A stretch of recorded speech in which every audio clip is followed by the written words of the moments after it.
down like you do. So bar the front door and don't let it in. I am the poster child, a sucker for original sin. I'm such a bore, wish I could wind my neck in. I don't deserve it, but I savor every touch of your skin. These fucking problems keep following me. Maybe I'm the problem, maybe it's me. Find me at the bottom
teams of APAC-South in the ALGS.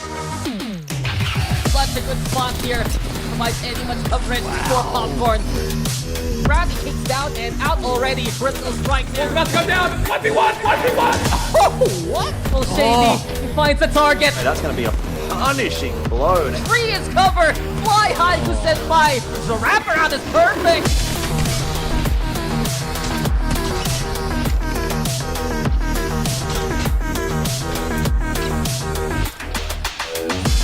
What? No! Wonka overextends, so does Kashira! Does get spotted out. The pings go down. Oh my god! The 360! What a beast! Welcome back, everyone. I hope you had time to just settle yourselves and get some snacks. I sure shoved some food in my mouth, and we are the Long Shot Production, and we're broadcasting the APAC-South region. You know, we have teams from Australia, Singapore, Thailand, China, and more, and if you've been watching from the start, you would have just witnessed Legends Gaming take out the win for Group A versus C, with Wonton Dumpling closely behind. So, you know, our Groups B and C will now be showing us what they're made of. You'll see the return of some fan favorites like Boogie Borders, DreamFire, and Heroes, who were previously known as KAKKOII. Genome, we'll need to keep a close eye on some teams that may be on the cusp of making it to the regional finals. Well, it's funny that you even say, you know, with Wonton Dumpling just coming behind Legends Gaming as well, Lace, because if you look at the overall standings, it's the same picture there. So, you know, 1 and 2, very consistent, and you know, 14 points behind them actually at the moment. So obviously Legends Gaming aren't playing in the upcoming series, and yeah, that's their chance essentially to overtake them and try and make it to first place going into the regional finals. Yeah, exactly right. You know, I want to have a touch on VK Gaming, you know, as we look to see who needs to get themselves in those top couple of squads. Sitting, about 21st? They just played in that. They've got another chance now. I think I was having a look. There was a team that won't be in this round that are only sitting like 14, 50. So they very much might have a big chance to push themselves up into that top 20 quite easily. Elfish, who are you going to be keeping your eye on who needs to really, you know, outperform some teams today?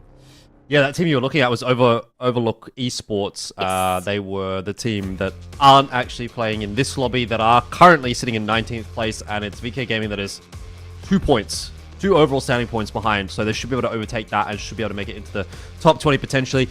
For me, yeah, I think obviously those kinds of teams are the ones that I'm looking at, but I also sort of wanted to touch on Wonton Dumpling as well. Like you said, you know, 14 points behind, that would mean they would need a 6th or better in this lobby to take the top spot overall. Although if they were to get a 6th, then they'd be equal on points. I'm not sure how the head-to-head would play out there with them up against Legends Gaming. So that'll be something that we have to sort of look into over the course of this evening. But as far as teams are concerned, you know, maybe DNZ, look, I mean, they're a bit of a stretch. Fong as well, Full Engage, maybe. So it's probably like DNZ, Full Engage, VK Gaming that I could maybe see making it out of the bottom, you know, bottom 10, I guess, into the top 20. Those would probably be the teams to keep an eye on. Yeah, and you know, at the end of the day, our teams are, of course, playing for these spots, but of course, there's the prizing in the back of their minds. We have $125,000 for our region now. We've finally become a top region, which is pretty exciting. That's $20,000 for our first place winners. So although we're always looking to see who's going to make it to land, it's still the fighting spot, get some money, Genome. So, you know, there's a lot on the line for all teams playing. Absolutely, that's some good money there. Certainly better than we've ever had before in APAC South. So yeah, you love to see it, frankly. But you know, maybe we should also have a chat about some of the interesting season 20s, you know, sort of things we saw. Okay, we've got the tournament scoreboard ready. So just to cap off what we were saying about where everyone's standing here, as you can see, Legends Gaming up the top leading the way, but they're not playing in this series, so that will give the chance for Wonton Dumpling to try and overtake them. Burger, Serenity, Akuma, so that's 3, 4, 5, also not playing in this series. So then teams like, you know, Boogie Borders, Tom Yong Kung, Heroes, maybe even X and Y, I'll keep my eye on, also going to have a chance to jump up in these standings. Yeah, you know, you've got Wonton, Dumpling there. They've been playing 6 matches. Fatigue could hit them and they might not even, overtake Legends Gaming. So we still need to sort of keep a close eye. Like you said, only 14 points ahead. And then, we have a look at the bottom. And I know Elfish was saying Overlooked Entertainment won't be competing in this round. And then we have VK Gaming. They just need to get a couple of points and they can put themselves in that top 20. We obviously see the likes of DreamFire back as well, sitting, kind of in that medium spot. Which I do believe that they'll probably be able to solidify themselves a spot today. They had a bit of a rocky start to the start of our split. We're, very excited to see them play out, but they didn't really give the show that they were used to, at champs and stuff like that. But in the last couple of weeks, they managed to pull it together, Elfish. Yeah, definitely. Actually, one of the other teams here that we were talking about quite a lot in the previous lobby was T4. We were saying, if they can have a good couple of lobbies here, they might still be able to make it into the top 20. Mathematically, still technically possible if they were to win this lobby, get the 25 points, go to 49. Maybe there's a chance, but it seems unlikely. So there's that. And the other thing that I actually sort of have been looking at here as well, and I know we keep going back to it, is Wonton Dumpling again. Of all of the lobbies that they've played in this season, in this split, in only one of them would they have not scored enough points to actually top. Like if they would have scored that amount in this game, in this lobby today, in only one of those lobbies that they played so far, would they not be able to overtake Legends with the result that they got. So every other result that they've had enough points, if they were to get it again today, to overtake. Because they've had a lot of seconds. They had a couple seconds. They had a first. They had a 4th in there as well. And then there was, I think, like a 7th or an 8th or something like that. It was an 8th. So their worst result has been an 8th overall, and that was only once. Everything else has been far better than that. So I think they're probably a good shout to make it through to first place, even if they are, as you say, a little bit fatigued by having played earlier on today.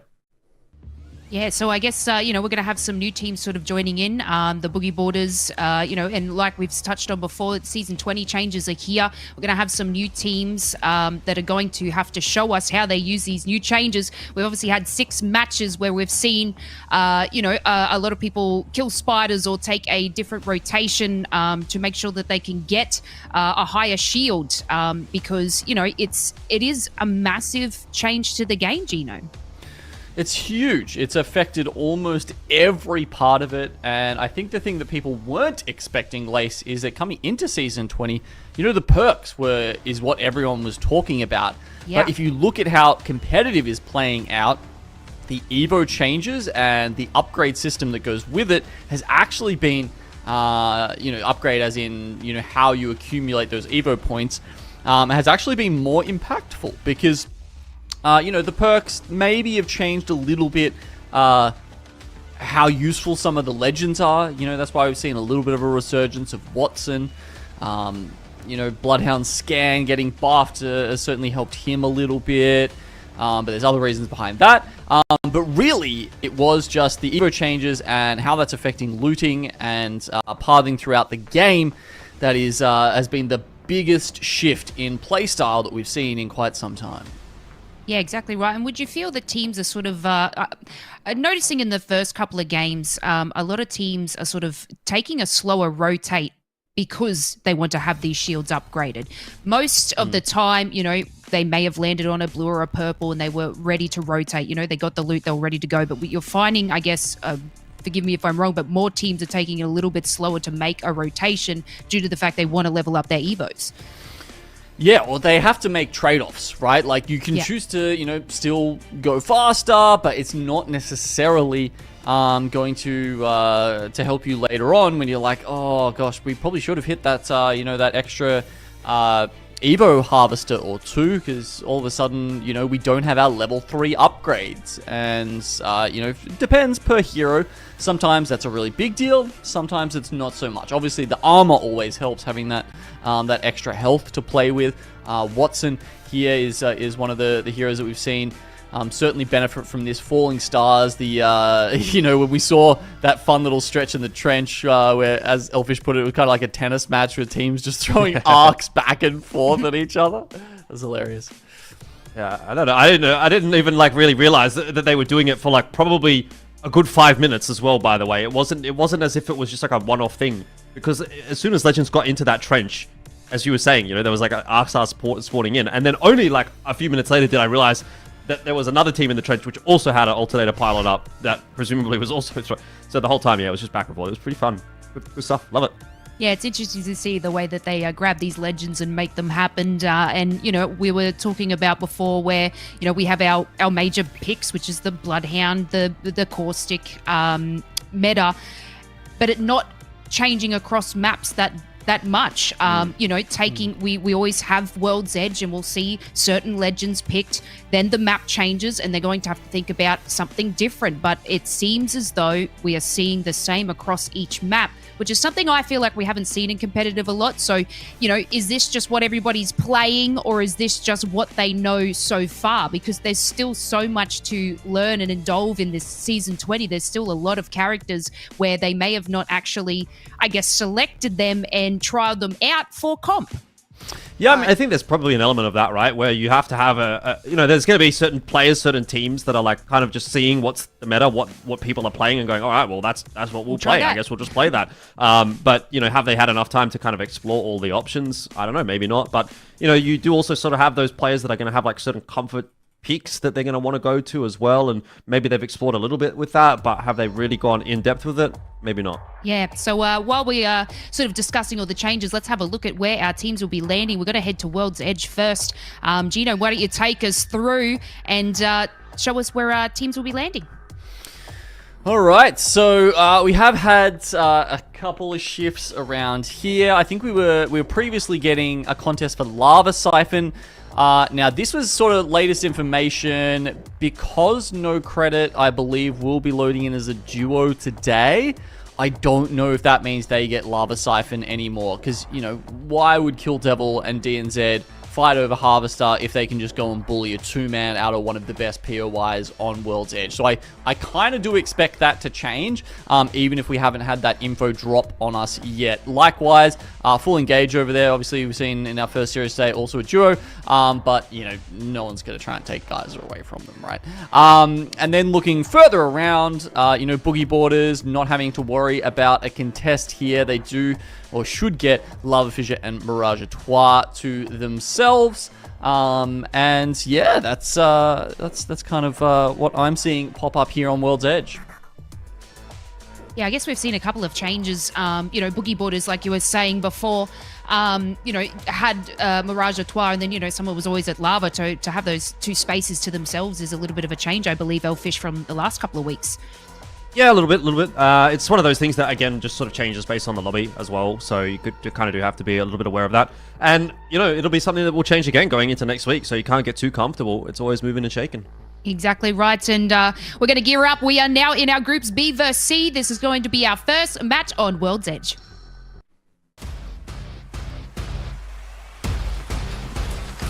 Alrighty, let's get into it and see how things are going to shake up for our second lobby of the day. It is B and C. What? What's so funny? What's happening? Lava Siphon is completely empty. Empty? What?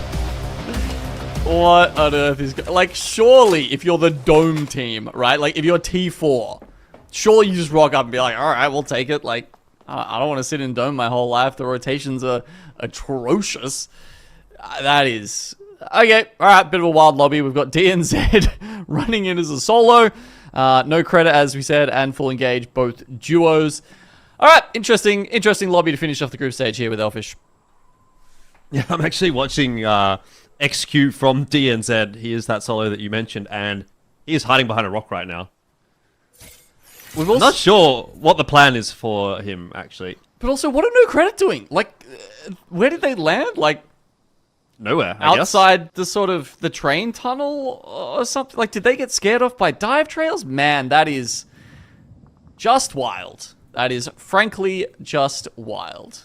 Well, you know what's going to be crazy is, like, presumably people are going to see this off of this game, and then you're going to have to wonder, well, what if we drop Lava Siphon next game? Yeah. Then what if other people are thinking that? Like, should we do it? Should we not do it? Do we get like a three-way contest next game? That's what I want to see. That will be the dream. That'd be I mean, MeiDuYaoBYD saw him just pulling out a couple of shots because his teammate on the crypto, oh sorry, him on the crypto, you know, pinged the survey beacon and realized there was this random duo just like running past them in Fragment. I wouldn't be surprised to see them pull up and try and make short work of that, but at the very least, NoCredit actually predicted the ring pretty well without any kind of ring information. So you never know, if they bunker up with the core stick, there is a chance that they could even pick up some points here. Alright, well, we'll see how it goes. We should maneuver that area. Still keeping an eye on XQ, who has done a grand total of absolutely nothing this game so far. But besides the point, we do have a couple of shots getting tossed in here by heroes. No real connections just yet. VKGaming was one of the teams that we said we would like to keep a bit of an eye on, and it seems like they're in the mix pretty early on in the piece, so they're keeping a pretty keen eye in their direction over the course of this lobby, see if they can maintain their reasonable run of form today and make it into the top 20. I've got my faith. I think they were looking good enough to make it into the top 20. Okay, well, put your neck on the line. We'll see if they can back that up. Hannah, kind of popping off with the 30-30 already. Sure, there's a couple of fans out there of the Boogie Boarders. Happy to see them back for our second series today and off to a good start with 2 kills. That's them rolling up on WMFireBird in staging. Yeah, well, WMFireBird kind of fell off a little bit, didn't they, after we talked about them quite a bit last week. Didn't really get much done last week, and not a good start for this week either. A lot of promise. Playing the last week. A lot of promise early on, and unfortunately they've not realized so much of it. But there's still a chance they do make that regional finals. So again, I'm definitely keeping cross for them. And next step, look like they're in an unfortunate spot again to start off another lobby. They're not quite as bad as the previous lobby where they were getting contested at Mirage 3. And they were kind of getting booked there. So I guess you could call it progress. Progress is good. Take it.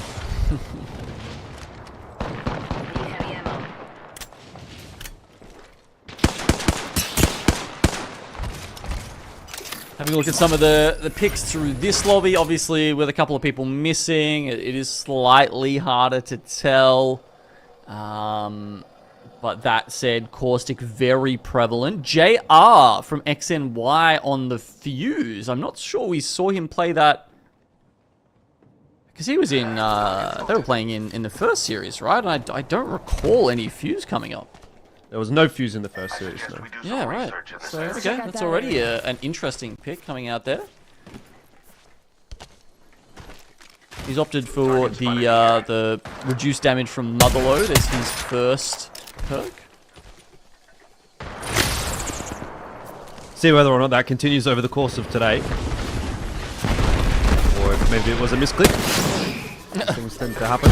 Well, they are, actually, that's, I mean, I doubt it, but you know what we were talking about before about, you know, you kind of need to play all three different classes to really maximize that Evo you get, right? Yep. And they're playing Bangalore Fuse, so that's 2 assault characters. Again, like, you know, you're kind of shooting yourself in the foot a little bit there in terms of how much Evo upgrades you can get. Well, again, I'll get interested if we see it again in the next game. Put it that way. By the way, this has been a little bit of a quieter game so far. I think not too big of a surprise considering Full Engage came in with only 1 player, DNZ only 1 player, NoCredit 2 players, so there's a fair bit more space actually available around the place. So just a couple of teams essentially quote-unquote missing, even though they're not missing, they are here. Like XQ, I don't think you can really count as a team that's really showing any kind of presence. DNZ. No, yeah, that's very fair. It means we're probably going to have some some quieter early games here in this second series, which is interesting because at the start of the split, Elfish, this group was kind of wild, right? There's a lot of very aggressive teams in this group. They play a little bit wilder, and it was the one that we saw have the most action in the early game. Right, MXF is certainly not shying away from any fights, are they? They're really trying to take fight essentially to their opponents. NoCredit do get eliminated. one of the duos. Kind of bit of a throwback, it feels like, to the early days of ALGS. We were doing like Winter Circuit and stuff like that, where sometimes you'd go into a lobby, there'd be like 16 teams or 15 teams just for whatever reason. Oh, God, obviously, we've come a long way since then. Don't bring me back to those days. Yeah.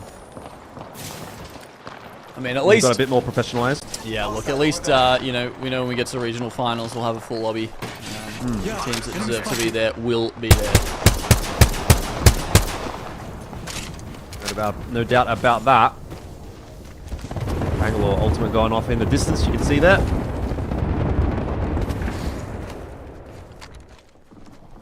KAKKOII still yet to get a point on the board. Never mind. Job isn't super difficult for them in this lobby. I think they really just need to have sort of a middle of the pack placing. As long as they don't go completely missing, should be making it into the top 20. As we mentioned, the team that they do have to kind of focus on catching, at least for the moment, is Overlook Esports, who are only a few points ahead of them and not playing in this lobby. So you'd have to have a really bad day to at least not be able to overtake them. The other thing is going to be obviously teams below them, whether or not they're potentially being able to overtake VKGaming, and then that's going to add a little bit more spice into the mix. But and also because you know, they should get 3 or 4 free placements from these lower teams that are missing players as well, right? So you've already kind of chucked a couple on the board just by virtue of that. Oh, JR just got beamed. And XD receiving some of the similar responses, though. That extra move speed off the Bangalore passive is helping out. Yeah, there's no way JR was getting out of that one alive, though. Well, I'm already mad at Tom Young Kung then, because they've just denied us the opportunity to see a level 3 upgrade. You know, get a stat line there from the Fusey. As always, next game. He was only like 100 Evo off though. Come on, guys, just let him trade a bit. Let him cook. I need the data. Can't have all the things that we want in life, you know. So true. So wise. Any You tend to any other you words tend to of realize wisdom? that. No. I was trying to think really hard of something. Wow. Brain empty. No, it's just one lone glorious thought that just came to you. Oh, compound interest. That's all you need to know. True. Okay. Yep. Hashtag not financial advice, but yeah, no, it's you know. I mean, if you're Learn 15 it, years understand old, it. just look at compound interest and salivate. It's kind of like.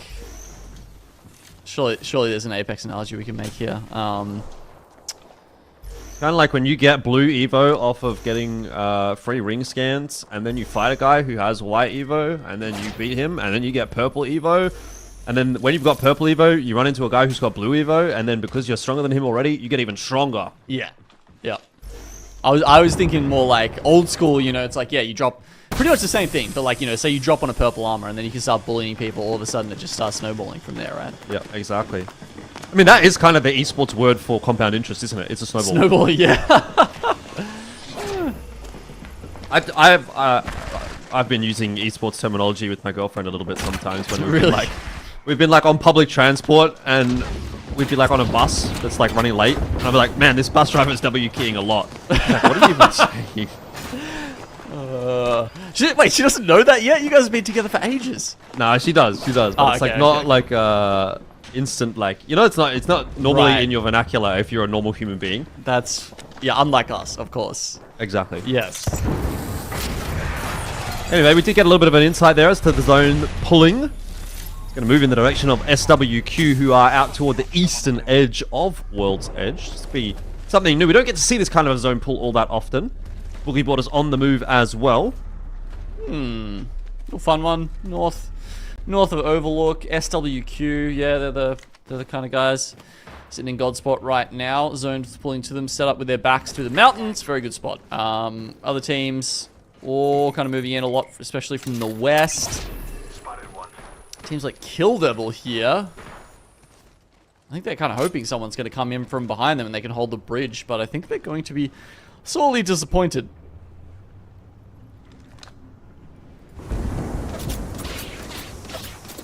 Well, this will be an interesting rotate because there's a lot of teams that you're going to have to fly over right now, but Boogie Borders seem to be doing it relatively unscathed. A little bit worried about Raki, but he's okay. No, they've landed directly on it. Never mind. Yeah, that's not looking good at all, is it? That is going to go in the blink of an eye. Panna, there's no chance of even getting that bat off. Rip. That is the ripping pepperonis for our Boogie Borders there. I mean, yeah, they couldn't even move, right? It's like they landed in quicksand basically with a caustic ult on top of them. Oh, that was not fun. And here we go. All right. Slow time is over. Now it is time to kill. I thought DreamFire were going to be in a bit more of a difficult spot there, but they actually managed to get the revive and they're going to be okay. Now they can start to put some hurt back in on their opponents, so pick up a couple more pieces of loot here and there.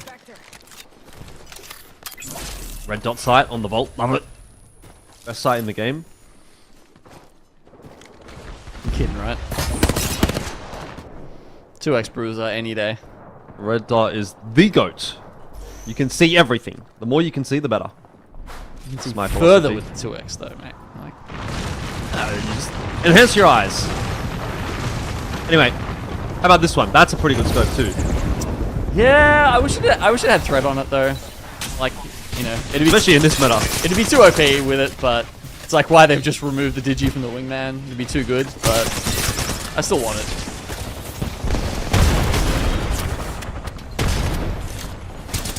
Well, AGL probably don't want what is happening to them right now because they are getting bullied. They are getting isolated. Just feels like a bunch of individual fights that they're taking and getting picked off. One of them will make it out, or maybe not. I was wrong. That'll be AGL eliminated. We're starting to see that kill feed light up a little bit now as we get deeper into the game. None of these teams are in though. That's the thing, right? It's still pretty much only SWQ in the zone. Maybe when things cool down just a little bit, we can have a look at the map overhead. But I can tell you, a spot like this from Tongyangkun is fantastic because they've got so much vision down on people below them. You can see that's why they're really just starting to dish out the damage. But with 30 seconds left, they have to start thinking about the next rotation now. Other teams are evacing in. They're taking the kind of the easy way, if you will, and I think for Tongyangkun, it's going to be more so about walking it in and just trying to bully their way past a few of these teams. Yeah, they're doing just that at the moment, actually. They've got themselves a knock or two on the way down. We'll go back over to MXF, who in a pretty pitched battle at this point in time, and they've been rocked up on by another team as well. Kramer shot will not connect. It's MXF down. Holy cow, look at the kill feed. It's just going crazy. 7 squads left alive. There's 6 now. Oh my word, it just doesn't stop. Yeah, that was just one of those circles. I mean, as I said, no one was inside the circle. Like, that's what is gonna happen. And it's still not over just yet. Kill Devil actually looking to finish off Tongyangkun, and they do. Heroes been playing a little safer from the bottom side here, trying to use the knockdown shield of Kissan's to deal with Kill Devil. It's a 2v2 on that side. Wonton and Dumpling, surely at some point they just go ham and push one of these two teams. At this point, SWQ are kind of just sitting there scratching their heads being like, I mean, thanks for the win, guys, but like, why are none of you in here inside the circle with us? SWQ are being chilling. There is no two ways about it. Look at that. They haven't had to do too much. I mean, look at all those Watson fences too. They're not having to do anything. Donut's kind of pushed forward. To his credit, taking a bit of space. 2-1 split from SWQ is not under pressure at all. Kill Devil down as they get themselves caught in a big crossfire. Okay, so now we've got 3 teams fighting their way into the zone. Wonton, Dumpling, Heroes, and MDY-WHITE. And then it's SWQ just holding them all out. 3 shots left there. The Jackie Chan on the Kraber. SWQ trying to angle these other teams out. Donut actually playing quite split from his teams right now. Just trying to put pressure and force the other teams into each other rather than, you know, risking their god spot. Well, SWQ actually need to be a bit careful here that they don't get collapsed upon from multiple directions. You can see the forces are pushing in their direction from sort of both sides of the zone. And wisely, they've grouped back up again. I was going to say Donut needs to be very careful not to get knocked as the isolated player, the one in the split of the 1-2. And has done a pretty good job of that.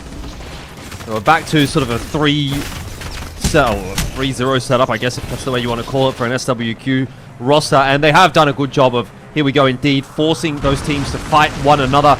This will be the easiest win probably SWQ is going to get all season long. I mean, maybe MDY-WHITE, I thought they were actually waiting this out really well, and they had the drone in a good spot. The EMP was just ready to pop it, but no, they take a little bit too much damage on the back there. And yep, you're right, SWQ pop off. Yeah, not too much to really say about that one, unfortunately, for SWQ. Have to have a look and see how many kills they ended up getting. Quickly touch on it in-game if I can find them. 7. They got 7 kills out of that, so not a bad shout, actually, at the end of the day. You know, they managed to at least find some ways to have an impact on that game.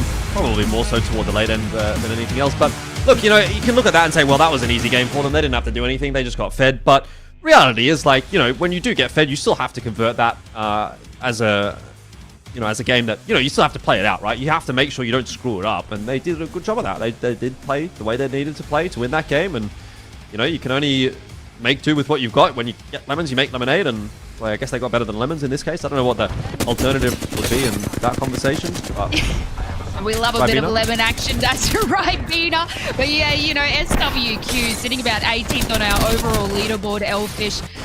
So, you know, they want to make sure that they are still above that top 20, as we have quite a few teams, like we're talking VK needing to come up to that top 20th spot, so they need to be careful, and they can't sit idly by. So that is quite a juicy win from SWQ.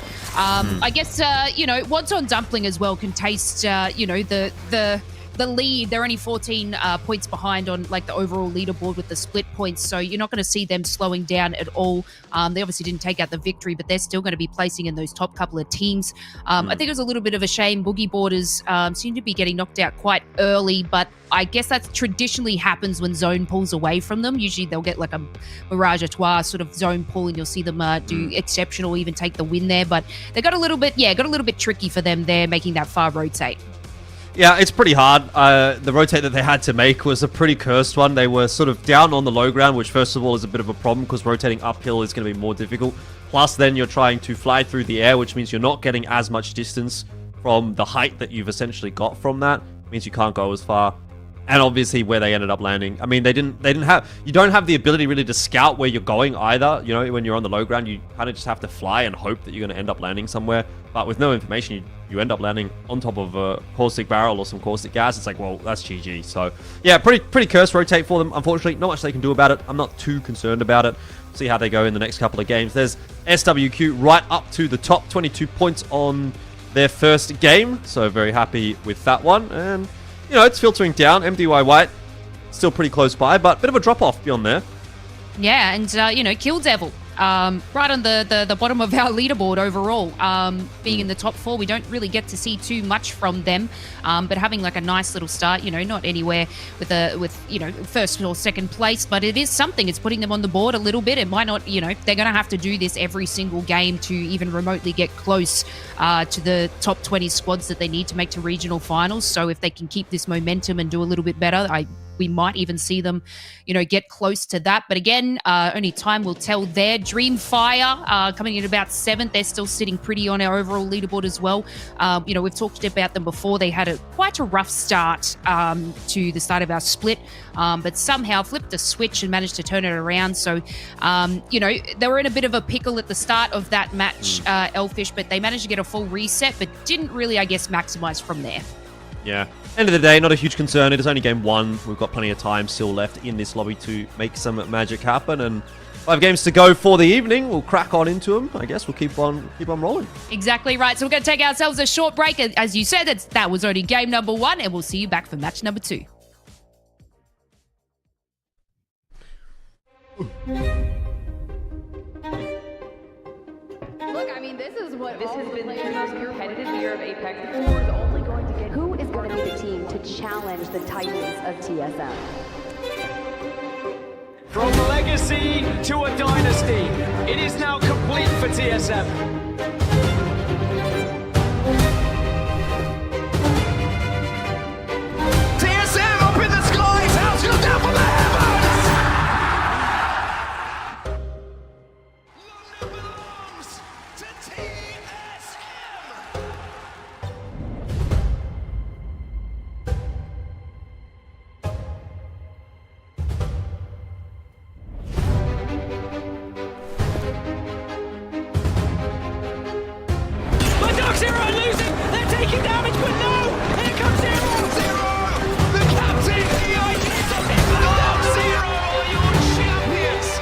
I think we're starting to see a bit of a rivalry develop in Apex Legends.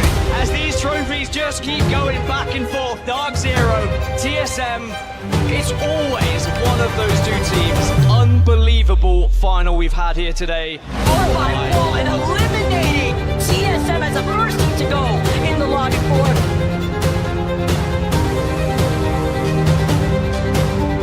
Gaming might be about to break records. Dropped.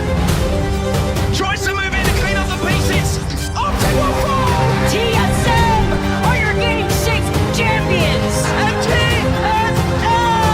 This is going to be SAF versus TSM in the final fight. A chance for Legacy to become a dynasty with a hostile takeover. TSM are your champions. Do you fear me, pilot? I don't fear anything. Can you say the same?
Champions! Dark Zero is going to be your champions of the Apex Legends Global Series! And welcome back, everyone. You just witnessed a win from SWQ here in APAC-South. We are here with groups B versus C, where the stakes are big, but my eyelashes are bigger. Our teams have so much on the line at the moment. The chance at regionals and, of course, the epic prize pool as we come into our second match. We saw no one landed Lava Siphon, Elfish. I believe NoCredit, who are our duo, were attempting to take Landslide, but were pushed out by SWQ. I wonder if teams have picked up on this and we might see a random contest at Lava Siphon. I'm kind of hoping so. I'm kind of hoping a few teams have picked up on that and thought, well, that's actually not a bad shout. We might head in that direction. You'd think NoCredit might go back, and then one or two other teams might look at that and think, well, we could sneak in there potentially. It's a pretty good POI. So I'm kind of hoping, I've got my fingers crossed that like 2 or 3 teams have the same idea, and funnily enough, we'll end up actually getting a contest where it was completely left open in the last game. I think that would be quite fun. What I will say as well is I don't mind big stakes. I think that should probably be in the long shot budget. Maybe at the end of the season, we go out for a big steak dinner. That sounds good. So I'll see if GM can rustle that up for us. That's it. Yes, please and thank you. But yeah, we want to see if sort of some teams will go to Lava Siphon. You know, we want some action early on. I felt like I was a little bit slow of a start in that match there, sort of just picking up midway through. Right at the end, we obviously seen, I don't know if it was like 5 or 6 teams drop out at that final zone when rotating in. It was just a whole screen full of deaths. So, you know, we're going to have to tell where this ring will pull. But yeah, hopefully we can see some more action right at the start. Yeah, indeed. I mean, it's going to be hard, though, I guess, with the amount of teams that are sort of playing as a duo or even a solo. Like, just you got to feel bad for... Yeah, DNZ Yes. XQ. I'm not sure what's going on there. Why is he playing as a solo today? Either way, obviously he's got to figure things out as a solo. Best case scenario, maybe he's going to be able to rat a couple of points out. But yeah, rough spot to be in. And I was just like, I kind of had, because we get to watching the game as well. So I'm watching in the POV. And I'm just seeing how he's playing the game. It's just rough. Man. All right, Like, well, it's let's. so rough. I'll cut you off there. Let's see if our dreams come true, Elfish, and see if someone is contesting. We're going to take it away to match number 2 here on World's Edge. Hopefully, we can see what happens at Lava Siphon. Well, I can tell you that we are going to be gifted a contest, at least somewhat. Let's go. We've got MDY and NoCredit both in Lava Siphon at the moment. Though they haven't actually started firing at each other yet, but something to keep an eye on.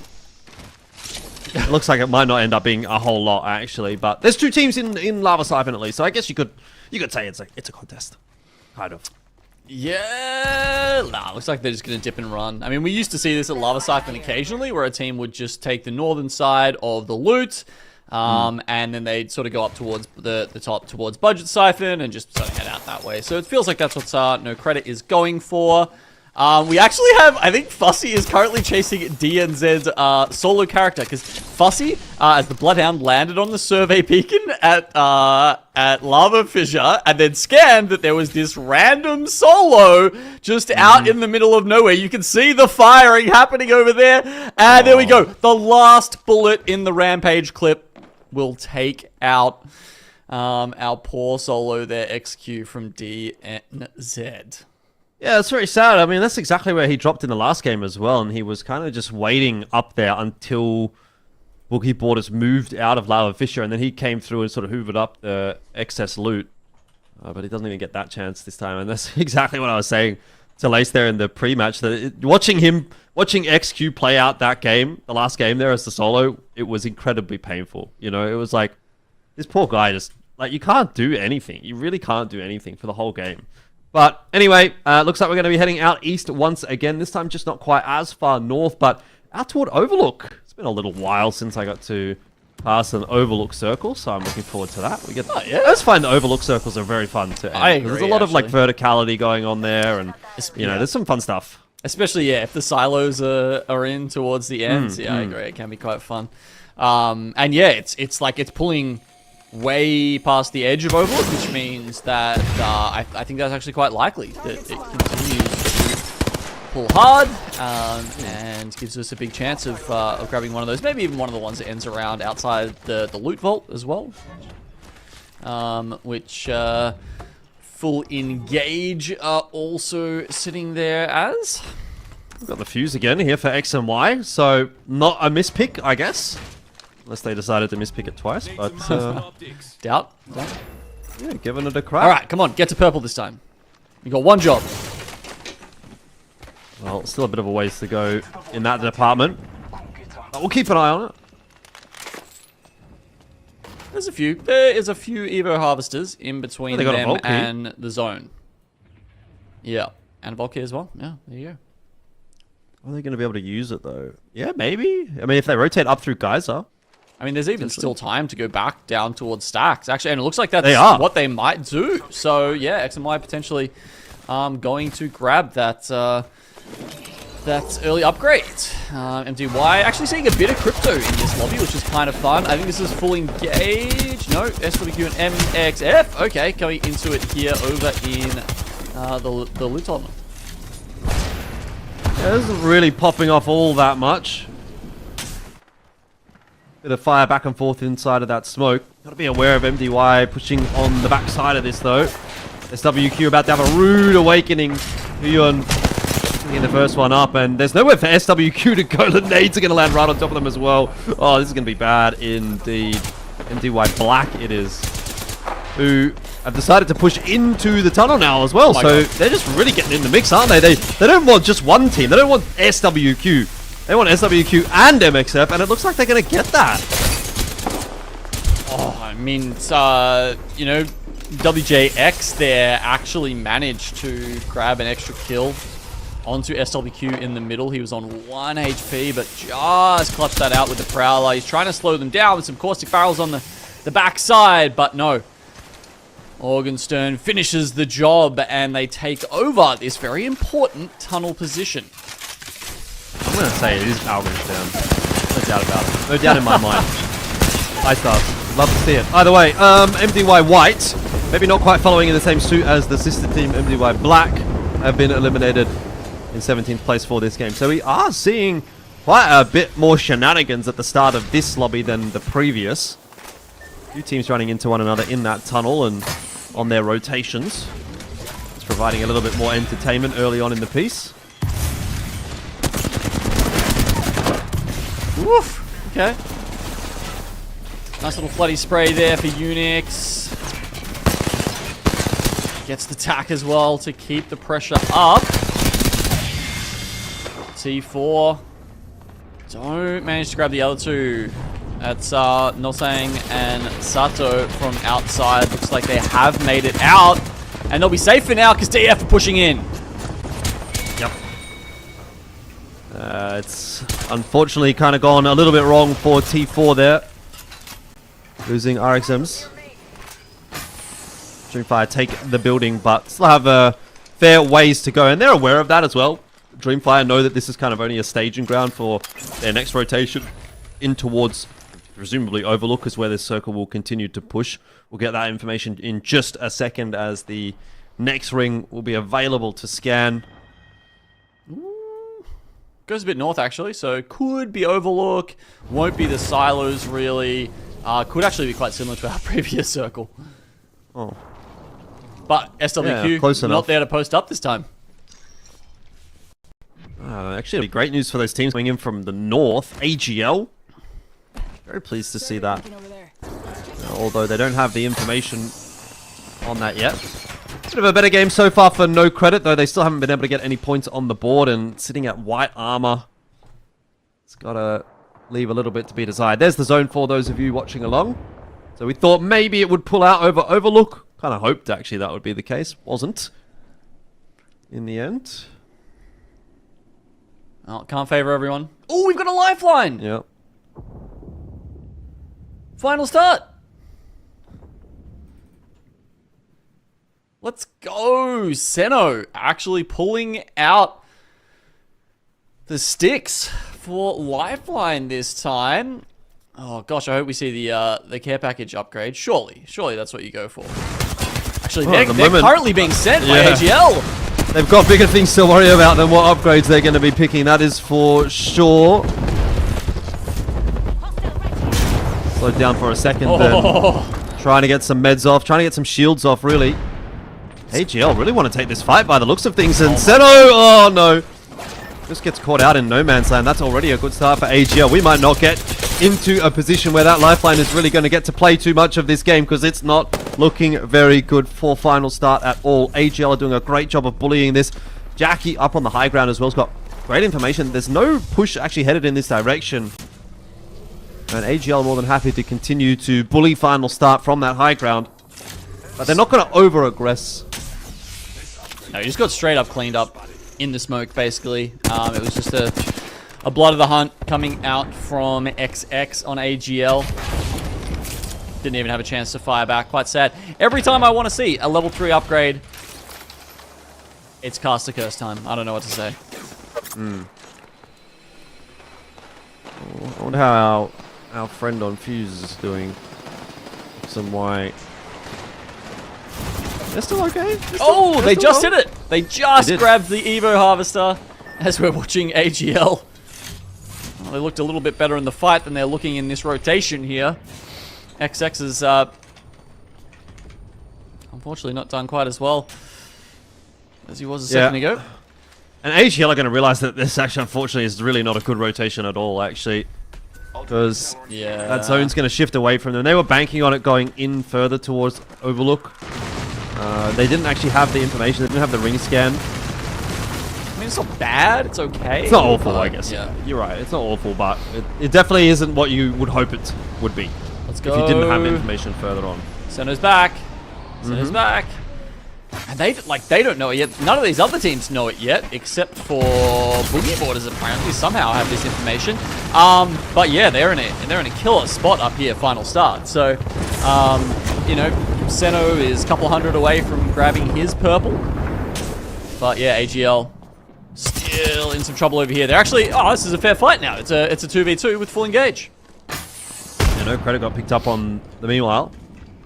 It's been a rough day for that duo. Rough week, I guess, but it is what it is. And AGL still got some work to be putting in. Ooh, they found a Moby. Beautiful. Okay, so AGL may be getting the reset. Any Fuse lovers out there just for the update, it is the Knuckle Cluster Speed upgrade that JR has gone for. Just, you know, keeping track of our fun little Season 20 tidbits here. AGL have been pushed. They say, no, we've got to take this fight before they get their third back online. So full engage actually go in, but they're getting griefed from afar. VKG do half of the damage there. And essentially, it's just some kills fed over to AGL as a result. Actually, wait, did they actually pick up any of them? Or did they go to... Okay, at least one went to VK Gaming. Every kill's important right now for VK Gaming. Trying to make it into that top 20. The respawn coming through. Doesn't look like anyone's really going to cause too many problems for AGL here. So, right back to fighting fitness. Purple shields, love it. Purple shields off spawn. Couldn't really ask for much more, could you? Oh, how about that? How about a beam through smoke? I'll take it. Good start for Ziki. Straight through the thermite nade, doesn't care. Straight into the caustic barrel. Oh, maybe should have cared a little bit because that has gone pretty horribly wrong. What was that from Or Asia? Tom Yong Kong. Asia is holding on though. Just looking for that armor swap. My god, he destroyed with that wingman prowl. Like the 180? Ooh, just turns on a dime and deletes them. That's actually got the Digi-Shot there, Ewan or MDY. So we'll have a little bit of an advantage in this engagement with all of the smokes up. 1v1, pulling out, trying to dodge the zone. Goes back in. Oh! Confirms it. That was, I mean, that was so beautiful. Unfortunately, Can't make it out. does to the, I mean, yeah, he got locked in there. That was, there's not, like, if he had turned his back, MDY Black would probably shot him in the back. Yeah, kind of had to. Similar thing happening to XNY right now, as you can see there on Shambles. Just the Fusey left alive. Oh my god.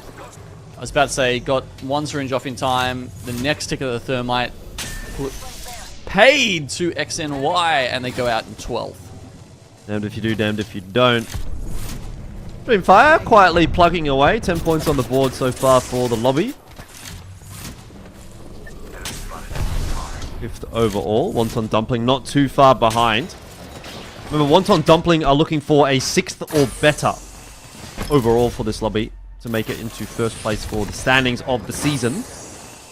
Although, again, I need to figure out who's got the head-to-head there between Legends and Wonton Dumpling, but it's kind of a moot point, I guess, when we do still have another lobby to play next week. Ooh, another pullback. Okay, so we're not getting a symbol circle. It will be going in towards... Does that mean the tower's in this final circle? I think it might be. Or at least in the 5th circle, I should say. Wow, okay. So Heroes holding one of the caravans right now. They're valked in there. They've got Caustic, they don't have Wonton. Obviously, you know, I do harp on this about this a bit, but it's quite important because Wonton makes the caravans playable. Caustic, not so much. You can stop people getting in there, but you can't stop those nades just ruining your day.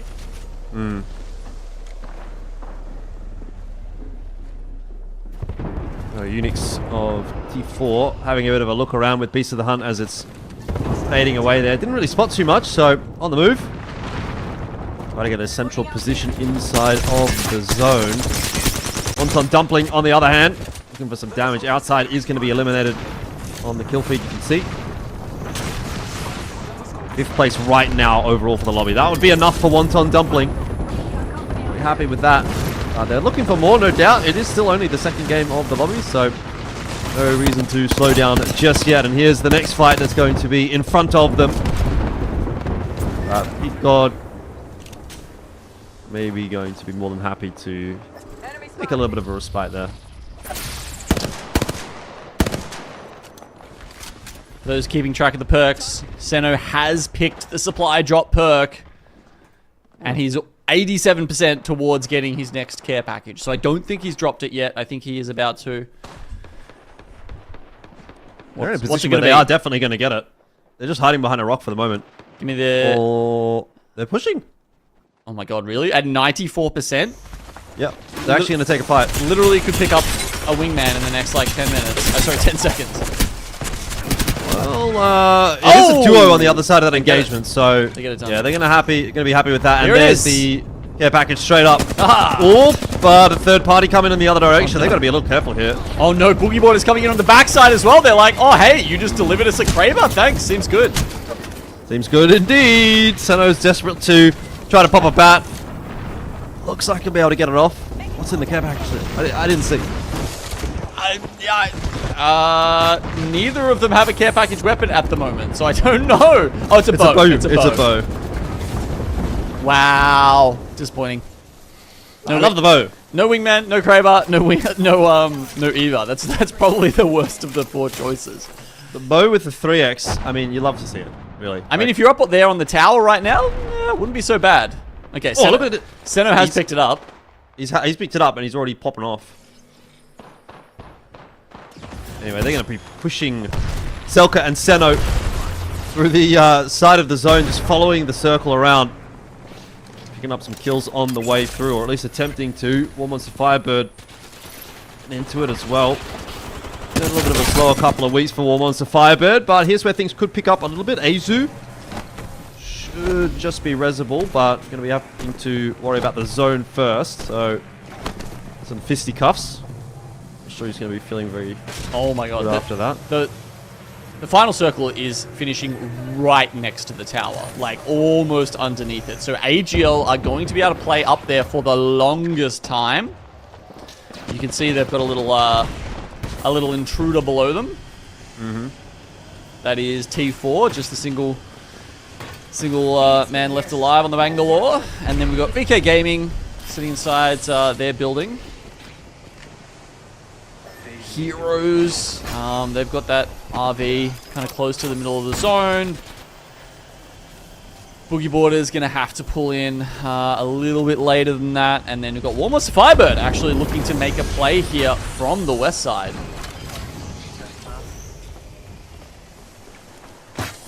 No one wants to make the first move, but it is VK Gaming at the moment that are sort of doing the most probing.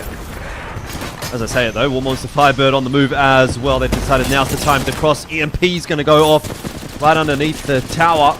Heroes eliminated in the meanwhile, but lots to be spoken about around this tower. KAKKOII with the R99. Good tracking. Doesn't quite manage to get the knock initially, but going to try to follow up. Still not having much success. VK Gaming falling. There's so much damage going down, but only now has he been able to find a knock, and I'm just not sure that's going to come through quickly enough. Holding on, the bat is secured. It's really all up to these caustics. So there's so many traps, ultimates going off underneath the tower because essentially everyone, apart from AGL, is just fighting for that position underneath. There's traps everywhere. WMFireBird. Azu's the only one still left alive. I think he's got the gold knock as well, though, so he may try and get the res off. Con from T4 somehow made his way out of this. It is still okay. And then we've got Boogie Boys, who actually just pulled off a last-minute respawn. Raki coming in. There's a couple of death boxes over there as well that he can loot, so I'm sure he's going to be able to find himself a decent gun in the mix as well. Like, there's still 3 teams that are fighting. So actually, Boogie Boarders have time to make this reset kind of happen, unless AGL were to try and send them, which they obviously wouldn't. Yeah, but they've got great sightlines on them, and AGL still have lots of ammo. Actually, that was the one thing I was worried about. You know, they've been up on this tower for a little while. Maybe it's maybe they're running a bit dry, but no, hundreds of bullets ready to just absolutely destroy any teams below. That and the Bangalore ultimate. AGL mopped them up. Time to drop. Azu is going to get second place, but that's a big win there from AGL. Yeah, solid stuff from them. 13 kills on that victory. AGL getting the job done Ended up being another one in the same vein as SWQ. Pretty straightforward, but you reap what you sow, and they'll be happy with it for sure. High ground, so important. We've seen that's been the theme essentially for Game 1 and Game 2 here in our second series, Les. Yeah, huge game from AGL there. You know, they had it a little bit tough for getting a teammate knocked out and then having to respawn right at the other side of Overlook there and still collecting a couple of kills along the way. Yeah. And then solidifying that height. It was just like shooting fish in a barrel, Genome. It was insane. They really pulled it together in that entire match. No, that's such a good point. I'd almost like forgotten that was the same team because they were in such shambles at the start of the game. But then all of a sudden when they get up on that tower, it's at that point they are absolutely killing it. That was a pretty sick little pop off there by ALGS. Unfortunate that he didn't get rewarded, you know, towards the end, but... Yeah, he had to make a bit of a tough choice there. It was either running from Zone 3 or, you know, collect the kill and placement points and risk being eliminated from MDY-WHITE. So, you know, I reckon made a choice, you know, quite well for their team. You know, VK Gaming here, seeing KAKKOII just absolutely dominate as a solo caustic underneath that height. But, you know, again, it wasn't enough having AGL just watching all of this unfold. It was, and yeah, I mean, there was kind of never really any doubt maybe if the team had have managed to stay as a trio, but it seemed almost impossible with the amount of chaos below and the amount of pressure coming from above. Yeah, and a little bit nicer from Boogie Borders as well, Genome. They had a bit of an easier rotate than Game 1. I found themselves sort of camping in the caravan position for a little while there, you know, then getting the respawn on Ruggy. But of course, you know, with AGL on top, that's not enough. Speaking of AGL on top, taking out the first their 14 kill points. And I'm pretty certain they got most of those at the end.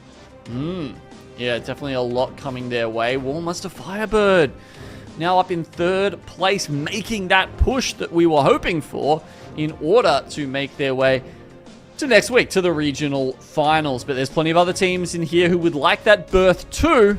So, you know, T4, Kill Devil, Final Start, VK Gaming, all trying to make that same run and give themselves a chance to make it to LAN.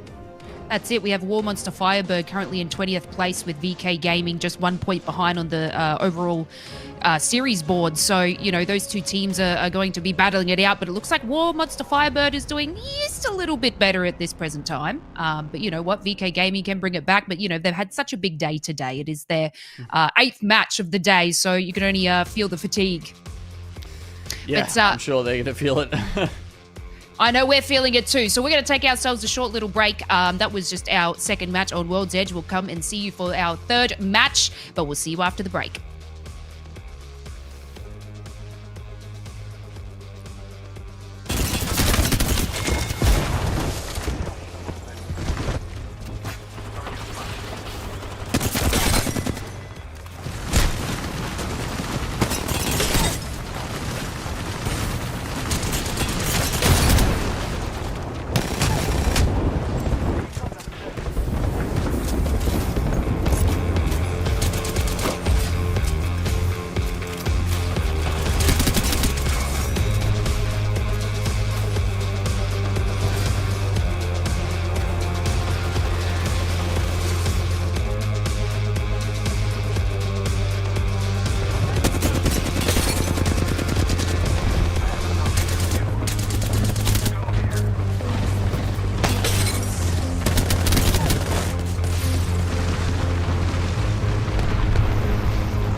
are. I gotta admit, I may have tricked you. Whew, glad I got that off my chest.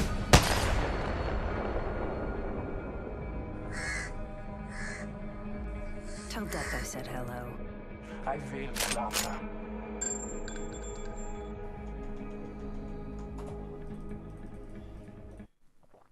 And welcome back, everyone, for once again joining us here on the APAC-South region. We just saw a huge game from AGL where they were like phoenixes rising from the ashes. We thought they might have been eliminated, but they ended up dominating from the height above. Gino, we've talked all things Season 20 and how our pros have, you know, taken these changes and made them their own. I just wanted to pick your mind. We saw a little lifeline in there. How'd you feel about that? Oh, Joe, I was so excited. You know, the bow came through. They, like, you know, the lifeline went down, then got purple, then finally managed to get the ult online and be able to bring out that guaranteed care package weapon, right? Because you definitely get one in the care pack. You just can't control which one it's going to be. So yeah, after that, unfortunately the bow came out. I was kind of hoping, you know, you probably want the Kraber out of it, maybe the wingman. Eva's probably good, but third choice. Bow is like, I don't know, you may as well be running a Sentinel. That's it. You know, she's gone through many changes. And again, you know, this is something that, you know, we haven't seen in comp for, I don't think, ever. I don't remember ever seeing a lifeline in comp unless we had the shields, right? When she had the shields, that was probably it. But, you know, to see her sort of brought back and flourishing was quite exceptional to see. But you know what? I don't know if they're going to be playing that again. It is a little bit tricky to have that sort of character in it amongst such an open playing field, because even trying to get the res on someone in the open, they're just squishy in a sense. Yeah, there you go. So you can see what those upgrades are for Lifeline. I mean, honestly, either of the level 2 ones, you know, can help, can be good. For level 3 in pro play, honestly, I think both can be good as well, but I think you will see gift wrapped be a lot more impactful, you know, because I think there are a lot of situations, honestly, in pro play where like you get knocked and the other team's worried about taking damage from other teams, so they don't actually push you and finish you off, and therefore the self-revive could work out, but care package weapons just too strong. I think you kind of have to have a go at them. Having a look at the final circuits we've seen so far in the split, you can see actually a pretty good spread around here from APAC-South. You know, looks pretty fair to me. Yeah, so it's been kind of nice. You know, we've touched on Boogie borders. Generally, they can sort of pop off with the Mirage de Trois pool, but, you know, they've been trekking all the way over to Overlook Genome. So, you know, they had to make these large sort of, I guess, rotates in that sense. I feel like we've had a couple of Overlook pools just in the last couple of matches, so hopefully we see something on the other side of the map to give it a little bit of a chance to these teams that have to make that journey. Yeah. I mean, you know, we had 1 week where there was like 2 staging, you know, finishes as well, I guess. So, you know, if you look at it week to week, I think people start to see maybe a few more patterns than you do if you start to take a larger sample size and really dig into the data. Yeah, I think on Storm Point, I'm a little bit more sus. You know, like Echo HQ, we were getting a lot of circles down there in Coastal Camp. But on World's Edge, it does feel like it's been fairly spread out so far. Yeah, exactly right. So it's always good to see you know, and then hopefully, you know, we can see a couple of, like we said, pull over the other side there. And also let's have a look at Lava Siphon again, because we don't know what team is going to land there. So we're going to get yourselves back into the action. This is match number 3, our last match on World's Edge. Yes, it is 4 to go, including this match right here. And as far as Lava Siphon is concerned, I believe it will be MDY that are going to hold on to that. And actually seeing NoCredit move over toward Landslide this time around. Maybe we'll call them No Contest this time. They have moved away from Lava Siphon and given that one over to MDY. So actually been a bit of a handshake agreement, I guess, in the third and final round of World's Edge that no contests are going to happen around the map. And even XQ, by the way, has moved on from his Lava Fisher position after what he faced in the previous game. Yeah, it was just, I just switched on to him. He'd already put out 10 seconds of his timer. He's playing Valkyrie. I think he was just looking for, like, you know, really out of the way rat spots. Yep. Just testing some stuff out. I mean, what else do you really have to do as a solo? Like? Yeah. Exactly. I don't know. Fly around, grab some Evo harvesters, maybe. I don't know. Yeah, it's a bit tough, isn't it? Okay, looking at those legend picks up there. Caustic up to 75% alongside Bloodhound, and then Bang even up at 80. But let me just have a look. I mean, 1, 2, 3. Yeah, okay, so every team that's not running Bang is not a full team. Oh, no, actually, no. Heroes. Heroes are running Valkyrie, Caustic, Bloodhound. Interesting. Okay. So we've got one team that I would, you know, consider to be a proper team that's, you know, is not running the the Bangalore. Have a look at that, though. We are getting pretty much 3 zones that are almost real? exactly the same. Maybe this one will pull back into Fragment. You never know. Probably not. Maybe. Probably not. Oh, my word. Jump scare. Yeah, a little bit. We should probe that sector over there. Well, NoCredit are on their way. The loot is looking pretty sparse. I mean, they got an Peacekeeper. They got an ult excel, so you know that's going to give them. They've scanned the ring. They've got the Skyward Dive ready to go. So you know, look, they're playing their outs, I guess you could say. Trying to use some, you know, some poker terminology there. Like they're really just trying to, you know, grab the blue and then just yeet it into zone, and hopefully they can find a spot that the Caustic will keep them safe. But these teams are a little less than safe. The SWQ running into MDY Black. Oh, taking some back shots there from the L-Star, but they're right on a care package, actually. So, might be a nice little pickup here for MDY Black. They just went past it.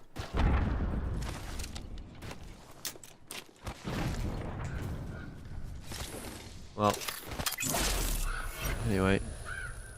Expecting to see some shenanigans pretty early on in the piece again if the last game is anything to go by.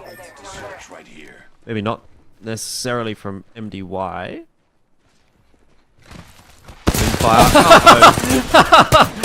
Peekaboo! It's like a big game of hide and seek, isn't it? Fortunately, it's not an easy game to play hide and seek in when there's about every team having a Bloodhound running around. What's the White Raven telling me today? Don't play solo. Good comms from the White Raven. Yeah. Don't play solo. How's that? Was that better?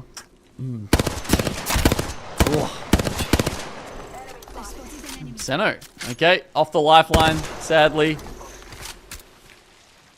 Maybe sensibly, though. Back onto the Wonton. Glad they gave us a little something to cheer for, but they're taking some pot shots over at Heroes at the moment. They have zone info, so I'm not sure why they're really pressing the issue this hard with Heroes. And even getting a knock now. Because they can. Okay. They can and they want to, and they are going to continue as well. W key being held by Tree Cleaner. He's at the hunt for another 10 seconds or so. Oh! And has found the mark. So this is definitely not looking good for Heroes. He's looking to extend that ultimate as well. Doesn't quite make it, but the scan reveals where Lahim is going. Has managed to slide down and get some health off, though, and actually finds a really good angle. Valk ults behind the crane where, like, you can't get shot for the first 2/3 of the ascent. That was actually pretty smart. What does this mean for Kissans, though? He's gone running up to the north. He's going to get the balloon. Inside the train tons. He's been chased by Kill Devil. It's a big balloon. They might take him out. Oh, they do! Right below. Right at the tippy Easy top. shots. It's unfortunate. It's a long balloon. Yeah. But hey, his teammate got out. That's something. Yeah, not really much to write home about there, unfortunately for Heroes, though. They just get booked. They get chased. Might be able to do a circle and grab the banners. It's possible. Potentially.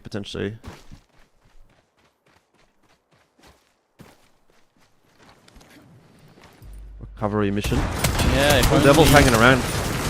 Let's say if only Strafing Flame had revealed these secrets in the interview about resets, maybe maybe Heroes could have listened to that and pulled this off, but not to be.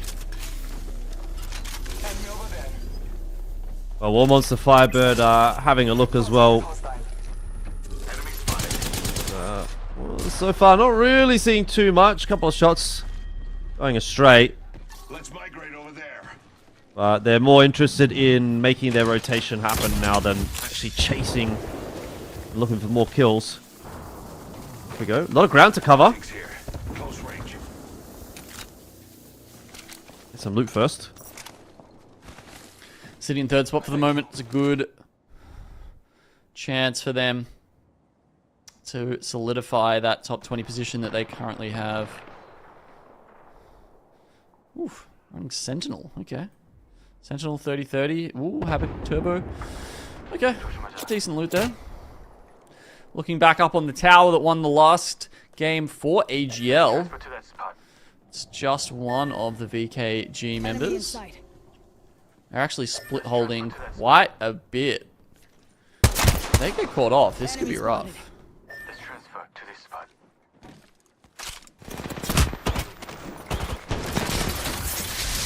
Final start. Gonna get that alternator pylon down, and I'm not sure it's gonna go the distance, unfortunately. Seno holding on though.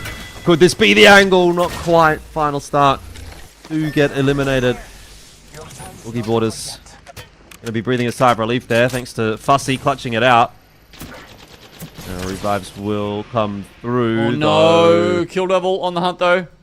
Third party is indeed in effect. Panda's done. Bracky also taken out. And Fussy might even get finished off by the lava here. Just makes it down below. I'm not sure they've realized where he's gone, actually. But I would have thought the Bloodhound... No, the Bloodhound scan misses him? Really? Okay. I guess they didn't angle it down far enough to get him in the cone. There's no way. How have they not seen that?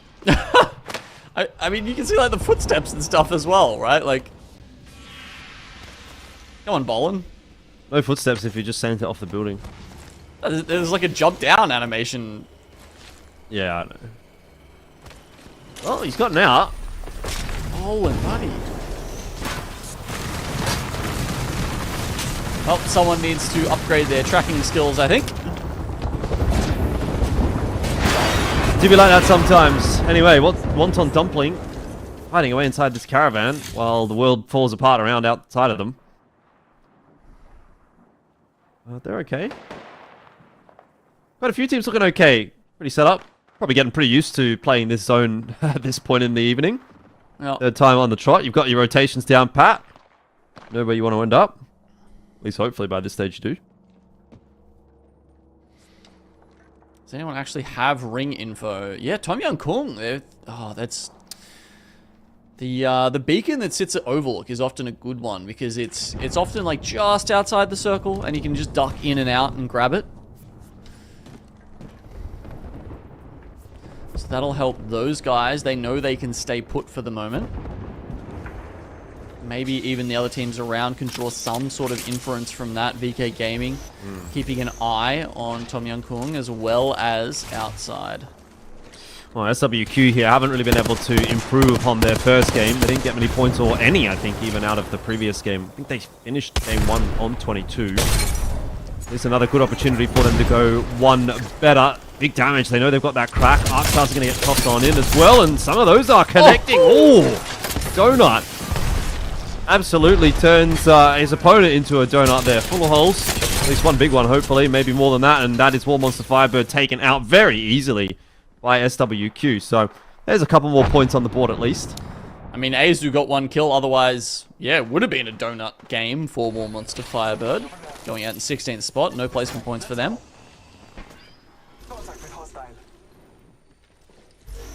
Okay, it's looking like a hell of a similar circle. It could be pulling back to the tower. Run it back.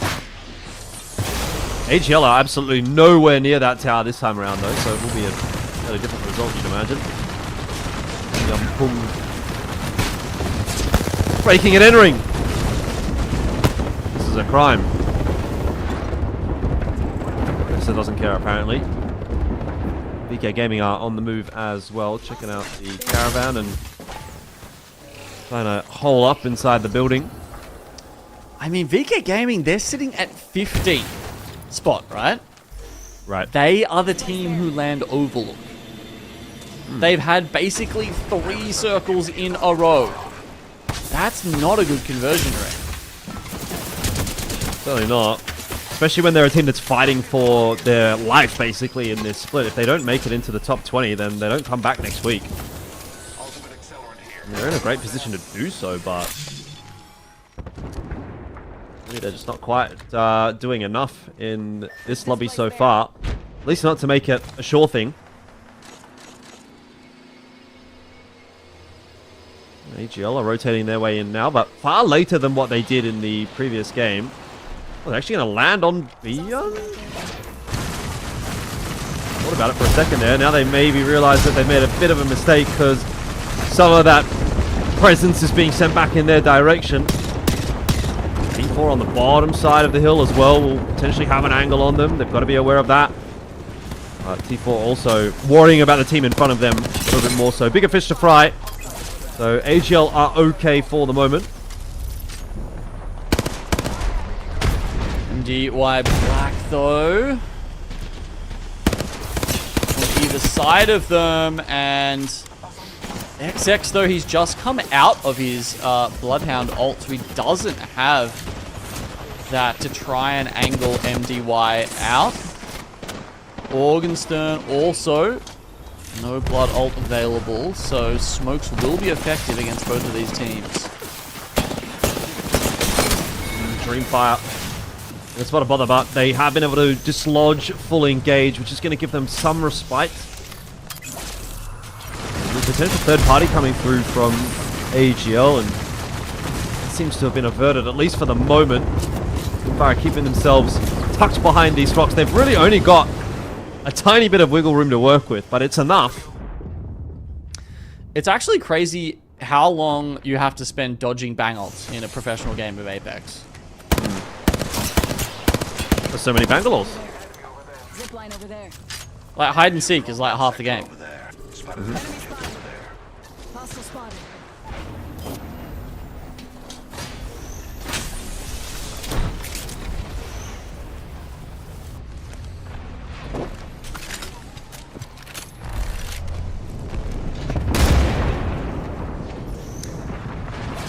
Back in Overlook, lots of teams still getting into it. Tom Young Kung trying to share this building with SWQ, who have set up with the Wonton underneath.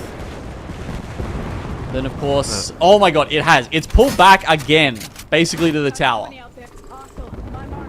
So... This time it's Wonton Dumpling that are up top, and they've got a Kraber as well. Oh! Oh my god, so they got the Kraber bow combo. Imagine if you're JoJo right now.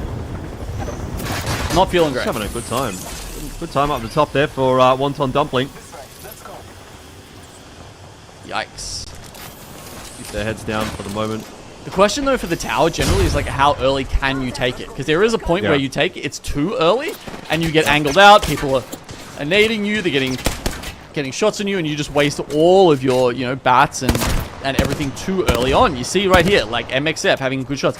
The way, like, the timing that AGL took it last game was fantastic and allowed them to play a really strong end game, but will it be the same this time from Wonton Dumpling? Okay, the final circle is like 10 meters away from where the last one was. It's not exactly the same, but it's like just slightly to the left of the tower this time. Well, that's a rough fight for MDY-WHITE. There was nowhere to go. Down the bottom of the hill. Water's out there as well. And X and Y getting shot in the back, which is not going to be fun for them because they thought they were on for a free kill here into the train tons, but actually this will probably ultimately be their grave as well because I imagine they're going to get third-partied here. Outside dropping in on top of that engagement. It's a little bit messy, and Outside is actually the team that ultimately will fall down to Kill Devil. So more than one team actually going for that engagement, but Kill Devil were the last one in. And so they'll be the first one out, and they'll be happy with that. Looking pretty good for Wonton Dumpling now at the top of the tower. Well, I mean, there's not that many other teams left, right? We've got 4 squads left alive, and we're round 5 hasn't even closed. What is going on this game? What's going on in this lobby, really? Indeed. Two reloadable. One reloadable now in the Crable, but 5 shots total. Okay. SWQ, they're pulling up on top of the house. They were just looking for some angles, trying to see if they get some shots onto Wonton Dumpling. Up on the tower. Kill Devil, of course, after that big loot can start making their way back up. Yeah, that's MXF. Managed to pull off a res over there. Right. A good shot. Got some smoke here. Where? I don't see it. I don't see it. I don't see any smoke. Well, Wonton Dumpling are having a grand old time at the top of the tower at the moment. Kill Devil not doing too bad for themselves either. They're actually 3rd in this lobby, which is pretty solid considering where they're sitting for the season overall. SWQ playing underneath the tower. And then it's MXF, the other team that is sitting inside of the caravan at the moment. All teams kind of just waiting for that zone to push in. Wonton Dumpling will inevitably have to come off the top of the tower, which could become problematic at this point in the game. It's going to be so late in the game, though, because the circle, it's not in the middle, right? It's actually quite close to where the tower is. So their side of the circle will actually close slower. And yeah, I think they're going to have every chance to take out at least MXF and Kill Devil. But SWQ, they have set up underneath them. They can't be naded out. They've got a pile on there. I mean, what are you even supposed to do? When you're up the top there, you can't see anything anyway, so... Patience a virtue in this game, that's for sure. Kill Devil switch it up. They go down to the south side. And this is actually not too bad. Gives them some angles onto SWQ underneath.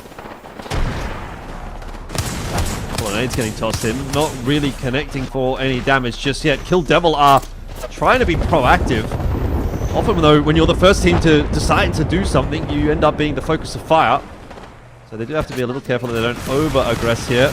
Kraber's still in the mix, but Smoke's causing problems as ever. Also hard to find an angle with the bow, though there is at least a connection in there.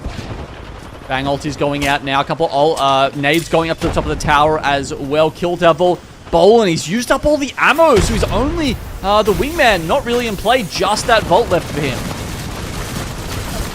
WQ do get eliminated in 4th place. And in their place, Kill Devil will take control underneath the tower.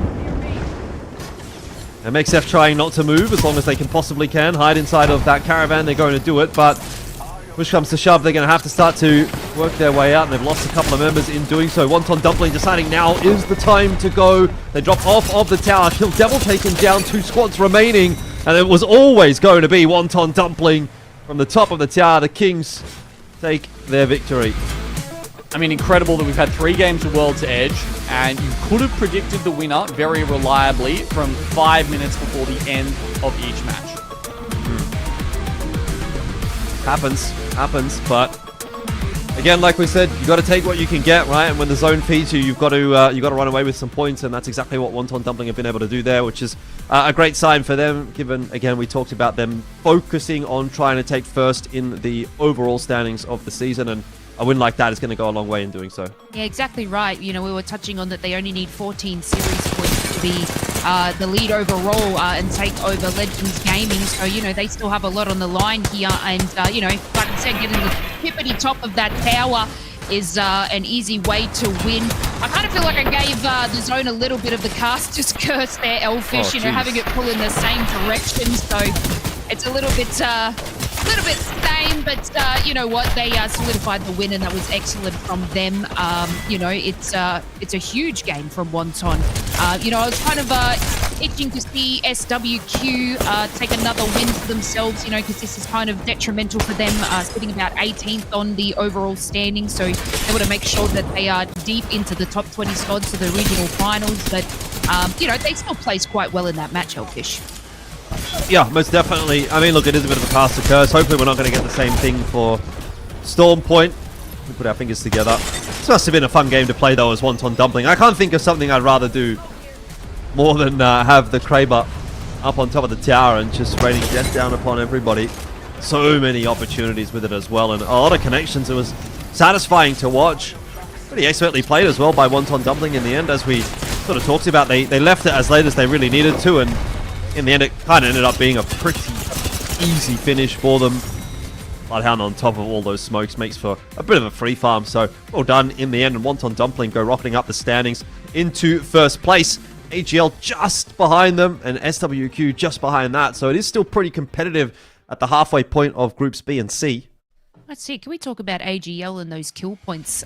You know, we had a couple of large kill point games. You know, I think Legends Gaming had 22, but 17 for AGL. You know, is absolutely exceptional. We haven't really sort of touched too much on AGL in the first couple of weeks, but I don't know what they're doing, Elfish, but they're turning it around in these last couple of matches. Yeah, definitely. I mean, they've always been a team that's fairly solid. You know, like they've had a couple of decent results. They had actually they had a win last week in the A and B lobbies. So I feel like they've gotten better as the season has gone on. They're just a little bit inconsistent, but when they're on definitely, and it seems like they're doing well for themselves. Today, obviously they got that win, first place in Game 2. Didn't do too much in Game 1. Keeping the scoreboard ticking over in Game 3, and that's about all you really need to do. Given their position in 15th, they're looking pretty solid to make it through to next week. I don't imagine that we're going to see them drop out of the top 20. So they're kind of just upholding their end of the bargain and making sure that they're doing what they need to do to stay where they need to be. Yeah, I guess there was also a really nice game from WMFireBird there. I think they were about 5th from memory. You know, it's kind of them and VK Gaming just sort of battling it out for those positions, because WMFireBird just on the cusp at 20 and the VK Gaming just about 21, but it looks like WMFireBird are sort of taking the lead in those first 3 matches, so it might be them to sort of keep that position as they knock out is it Overlooked Entertainment, who had their final matches in the last group, so you know that sort of slides them up to that position.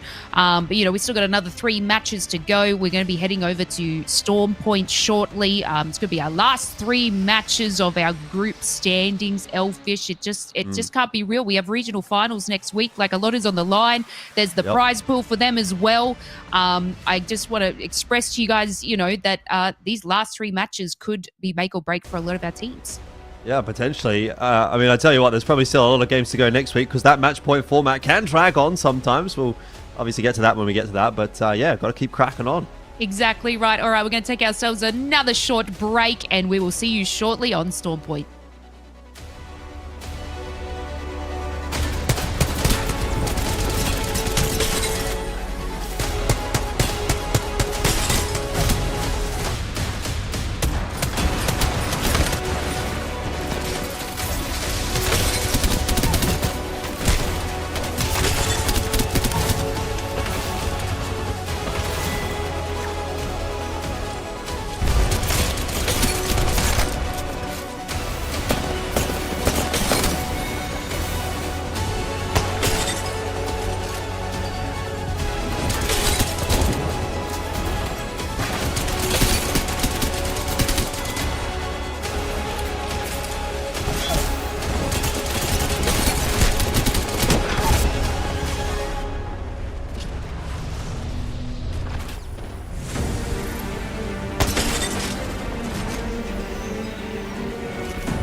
surprise.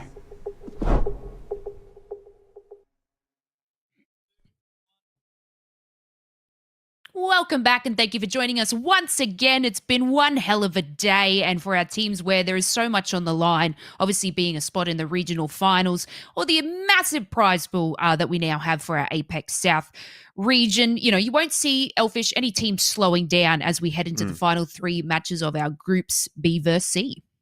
Yeah, hopefully not. I mean, hopefully we actually see things kind of speeding up a little bit, because some of those games, they did get a little bit repetitive actually on World's Edge. We saw some very similar final zones, and yeah, a little bit of a slow start. The first game, it really felt like things took a little while to kind of get rolling. But as we got into it, we started to feel a little bit better. Obviously interested to see what those duos and the solos are going to do here on Storm Point, whether it's going to change much up. Doesn't really seem like it's going to go too well for DNZ or for NoCredit today, unfortunately. And that sometimes just is what it is. But yeah, it's kind of rough that that's the final game or the final games of the season that you're going to play, and they're like basically just kind of pointless. Yeah, I do know that obviously being the Storm Point map, there are quite a few more rat spots. So I'm really hoping, you know, the poor DNZ team can find one of those and, you know, get themselves some, I guess, placement points, which, you know, still hold heavy in these sorts of competitions there. But, you know, we've got like a duo there as well that, you know, sort of didn't really get to take their POI there on World's Edge, which, you know, made room for a lot of teams to sort of take that. We probably won't see that too much on Storm Point, being more POIs and sort of a spread out sort of map. So hopefully, you know, we're going to get a little bit of action right at the start, but we'll take a look at the beacon for our Storm Point map, Bs versus Cs. Elfish, why don't you take it away and tell us a little bit about their landing spots? Yeah, I mean, again, you can see actually here there's no contest, at least in theory. I'm not sure whether or not things are going to change up for NoCredit, if they're going to be able to hold on to that position in the center of the zone, or in the center of the map, I should say, or if they're going to get pushed away by any of the teams. But it doesn't really seem like there's going to be too much early on in the game, at least, happening. The same can maybe be said for DNZ as to whether or not do they get to, I mean, is it XQ get to stay in Lightning Rod, or is he going to get pushed out? I guess we'll have to wait and see. Yeah, and I think we're going to take it away to the start of the match here. This is going to be Storm Point, as we have a nice little view over the top there, Elfish. So let's see all the action unfold. Yeah, indeed. We'll take a look at how things do work out here onto Storm Point MXF. Just going to be landing outside of Mill. Not going to get the Mill. That is the residency, I suppose, of DreamFire. Yeah, of course, they have been there for quite some time. But, you know, it's changed, right? Everything's changed now. The way you play Mill has changed. Actually, I wouldn't say the way you play Mill has changed, but it has slowed it down a little bit. Because the Prowler's nearby, you oftentimes will want to do that. And also, the spots that the Evo Harvesters spawn also quite variable, and that makes you know, a big difference on sort of where you have to path through with your Trident. But yeah, you know, it's changed for so many of these teams now. You can see obviously MDY-WHITE. They need to go do the spiders down the bottom. It's you know, massive spider cave down the bottom of the waterfall, and it's more important than ever.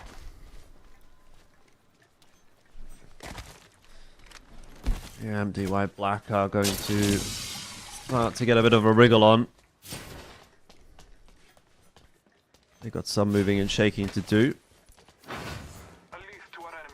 Not the furthest of rotates for them, of course, but still.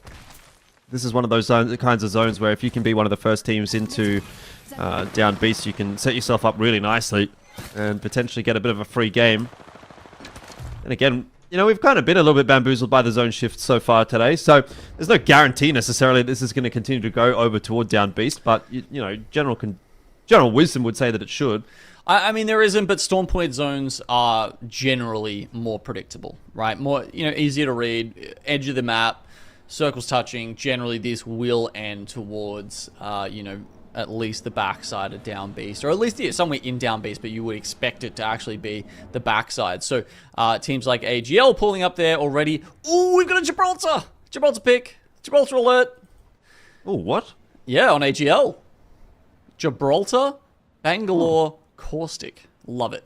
And behind them, playing the meta composition, is DreamFire, who have already pulled up. So good spot for them. Obviously, Mill priority rotate to this. Go straight past an Evo Harvester as well, so that was a good one for DreamFire to make it in there with some comfortable blues, just like full engage.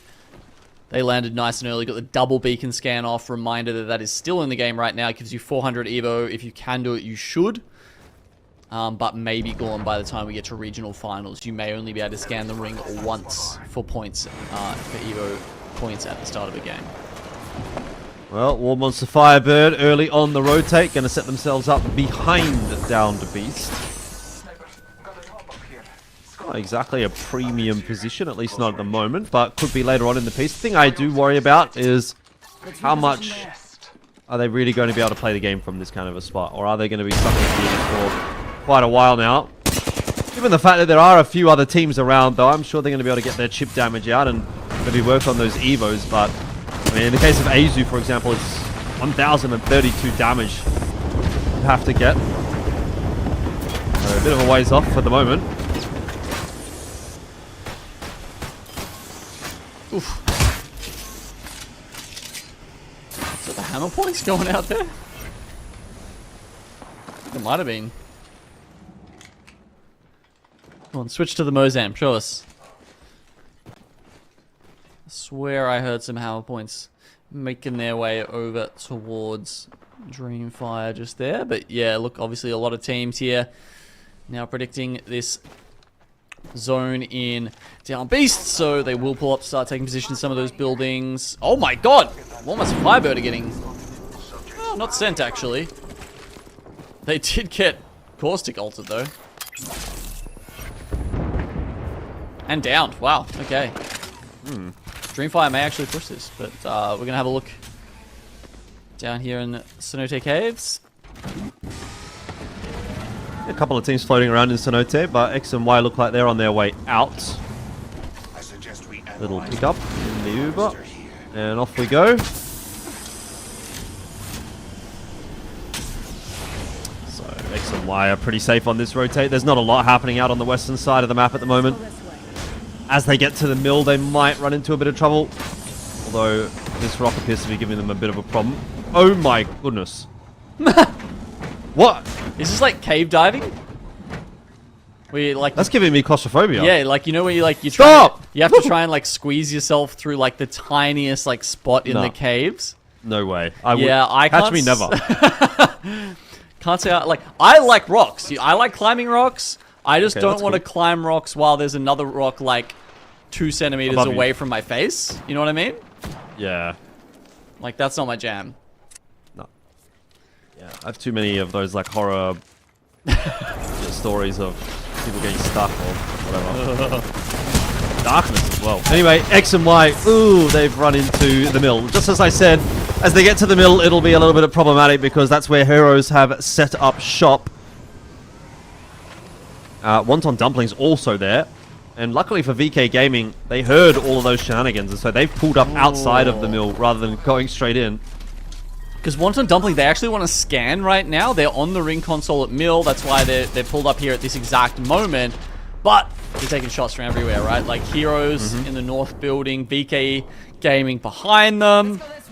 So it's not really safe. This is, like, unironically, one of the reasons why I've been enjoying playing Rampart in Season 20 is because if you want to just, like, pop off a quick ring scan, you can just put up some amp cover, right? And hide behind it to kind of cover you for 5 or 10 seconds while you grab those scans. But obviously, it's a little more risky here in Pro League. And definitely more risky for the Caustic. So, I mean, you can chuck up a barrel, helps you a little bit, but... Wait, what about my boy Gibby, you know? Like, never heard of him? By the way, we haven't mentioned this, but XQ's actually playing Pathfinder this game too, so... Ooh! As the solo, he's just decided... He was on Valk. Oh, right, of course. He's decided, you know, the Valk's not working. Pathfinder, I might be able to escape a little bit easier. I don't know. I don't know what the methodology is, but... I guess you got to do what you got to do when you're a solo, and it is what it is. MXF have gone back to the Newcastle as well on this map, so that's kind of cool to see. They have. Not only that, we've got Mad Maggie for SWQ, and we've also got Horizon coming out from Tom Young Kung. So yeah, Stormpoint on BBC actually giving us lots of goodies. We didn't see quite as much fun come out, I feel, in our first series today. This has been a fun one. And I mean, we actually saw quite a bit of Pathfinder. I think it was APAC North. We're picking him a little more regularly. And I mean, gosh, I wish, you know, it'd be great to you know, interview one of those teams at some time just to see, because obviously when you're theory crafting, it's that option of being able to scan both like ring consoles and survey beacons, and just be able to pick every game depending on what your rotation, what your pathing is looking like. So I think there's definitely a lot of potential for Pathfinder, especially, you know, he's got the perk now where you can electrify the zip lines, make those rotates a little safer. Definitely some options for our mechanical man. Yeah, Pathfinder, he needs his time back on top. You know, it's been a long while for Mr. Pathfinder. I don't really think ever in the history of ALGS has Pathfinder been better. Oh yeah, no, he was at the start. Right at the start, maybe. Yeah. No, like very, very early comp. Yeah. Like Pathfinder, Wonton, Wraith, I think it was. But was that ALGS? Like in... or was that before ALGS? Yeah, it was actually probably pre-ALGS, you're right. That's what I'm saying, yeah, it was like competitive Apex, but yeah, no, the ALGS, the Apex Legends Global Series had perhaps not been born yet, apart from maybe in John Nelson's head. I think when ALGS started, it was the Wraith, Gibby... What was the third? What was the third in that comp? Oh no, Gibby came later. Gibby was actually quite undervalued at the start. Yeah, it was mostly Wraith, Watson, Pathfinder at the start. Oh, okay. Well, anyway, gone back a ways, a few years, that's for sure. Down Beast is getting pretty busy. I'm just having a look on the mini-map here, and it's lit up like a Christmas tree with player nameplates. Not quite as exciting over toward checkpoint right now. SWQ are sort of holding some of the rotates, basically, but beyond that, no one else is really too interested in that area of the map. And well, we go over to Down Beast, and yeah, this is where things are starting to get very, very busy. DreamFire already having lost Pete. Sure, there's going to be a res angle there for them, even with a respawn beacon. Yeah, currently got 2 evacs on them. Tom Young Kung, they lost one of their members in checkpoint just before. You see now they're trying to find a safe spot. Like me, enjoying the rock climbing there, but we'll keep them safe. Yeah, I don't know for how long. Zone continues to pull back. It looks like it could be going all the way to back platform of Down Beast. DreamFire, yes, they've got the Moby. They found it, and they should be able to get Pete back in.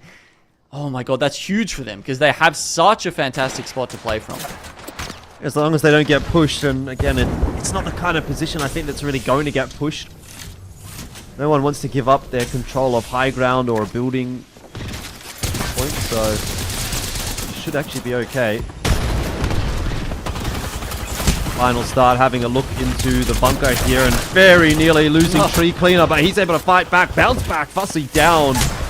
Boogie Boarders haven't really been having the most fantastic of nights, and once again here into Storm Point, it might continue to be difficult because they are really being bullied out at the moment. There's a fair bit of damage going back and forth. It's down to just Raki now to try to hold on for final start. Selka is going to get the job done. Can't do it. Wow. I mean, that was... Is Tree Cleaner on controller? Because, oh my lord, the lock on through the smoke there was one of the most controller moments I think I've ever seen. Barely any vision on that guy in the caustic gas, but Roller knows best. MDY-WHITE fighting for their lives, so the red shields, they're looking okay, and Tom Yum Kung is going to get finished off. Doesn't look like it's going to be a particularly kind finish for the bunker position in the end, though, as SWQ have decided to come in here and essentially third-party final start. They weren't really properly able to reset, so SWQ walk away with that position for now. Given that DNZ is the only team kind of out on that other side of the zone, I can't imagine they're actually going to be getting contested for it, because DNZ is just XQ solo, but I'll tell you what, he's done well for himself. into the top 13, and he's got purple Evo. But I think it might be coming to an end now. I've just cast a cursed him so hard. Rest in peace to my boy XQ. DNZ is eliminated. I got a placement point this time. That's better than nothing. It is, just slightly. Heroes. Having a look over here at MDY-WHITE on the right-hand side. They've got triple reds, actually. Damn, good for them. Kill Devil, still on blues. Decent spot, though. Duo ahead of them as well. If they can clear out full engage. That's in that building, yeah, to the north of them there. They'll just have a really easy walk in. As you can see there, DreamFire now back up to a trio in a good spot up the north. WMFireBird. I don't mind their spot at all, just playing the little building. They've even got a Moby res beacon trying to block one of their entrances. Good a bit of use extra that. cover. And even the teams on top, right? There's so much of the beast that's in. The teams up the top like AGL have been playing there. You got to remember for the entire time, they're actually pretty low on ammo. It's unsurprising, I guess, at this point. But yeah, it's really, I feel it's only kind of Jackie with the longbow who's still got enough ammo to plug away and maybe do some Evo damage. But it's not like he can poke that up for the whole team anymore, can he? No, certainly not. It's unfortunate, like, even if we're looking at AGL, QQ's playing double light ammo, Spitfire alternator, and he's got 78 reloadable, so that's really not a whole lot to play with at all. Ammo management going to be a big factor for them. T4, we talked about them pretty much needing to win this lobby. That doesn't really seem like it's going to be an option anymore. So, just got to go out and do their best for the last few games of today. SWQ are going to push their way in, and they'll be contesting with a couple of teams right in front of them outside. BMZ has an angle on that as well for DreamFire, though he's a little further around the headland, so to speak. Jump back down to the southern side of Down Beast, where Kill Devil is also trying to make their way in. You talked about full engage being in front of them as a duo. This is the opportunity for Kill Devil to try to take advantage of that fact. They've been caught off guard a little bit. There's some shots coming through from the top side of Down Beast as well. Kill Devil under the pump, but so far haven't lost a player just yet. The shots are really good from Boland. Good patience is going to be rewarded, and Kill Devil finish off full engage. That'll allow them to go to purple shields, and hopefully they'll be able to get the res there as well. Looks like it should be a safe res, though. There's some nades getting tossed in their direction. AGL have got them spotted out, I believe. Oh my, there are so many teams on this side of Town Beast. I mean, you're on the other side, you are chilling, right? Kill Devil, love their position. WMFireBird down to a duo, but still not too bad. DreamFire, God spot on the platform. Every single other team, the remaining, what is that, 5 teams now? Absolute bloodbath on the other side. MDY Black. Oh, that's not a good start to the fight for them at all. Jojo's gone down pretty much straight off the bat. And Organstern, pretty low, but able to get a bat off at the very least. It's just not stopping. It's relentless, really. They're trying desperately to find any little glimpse of cover, and then all of a sudden MXF rocks up behind them. So there was nowhere to go. That was out of the frying pan into the fire. They are donezo. Still 7 teams remaining, though, and this zone has got a ways to go before it collapses.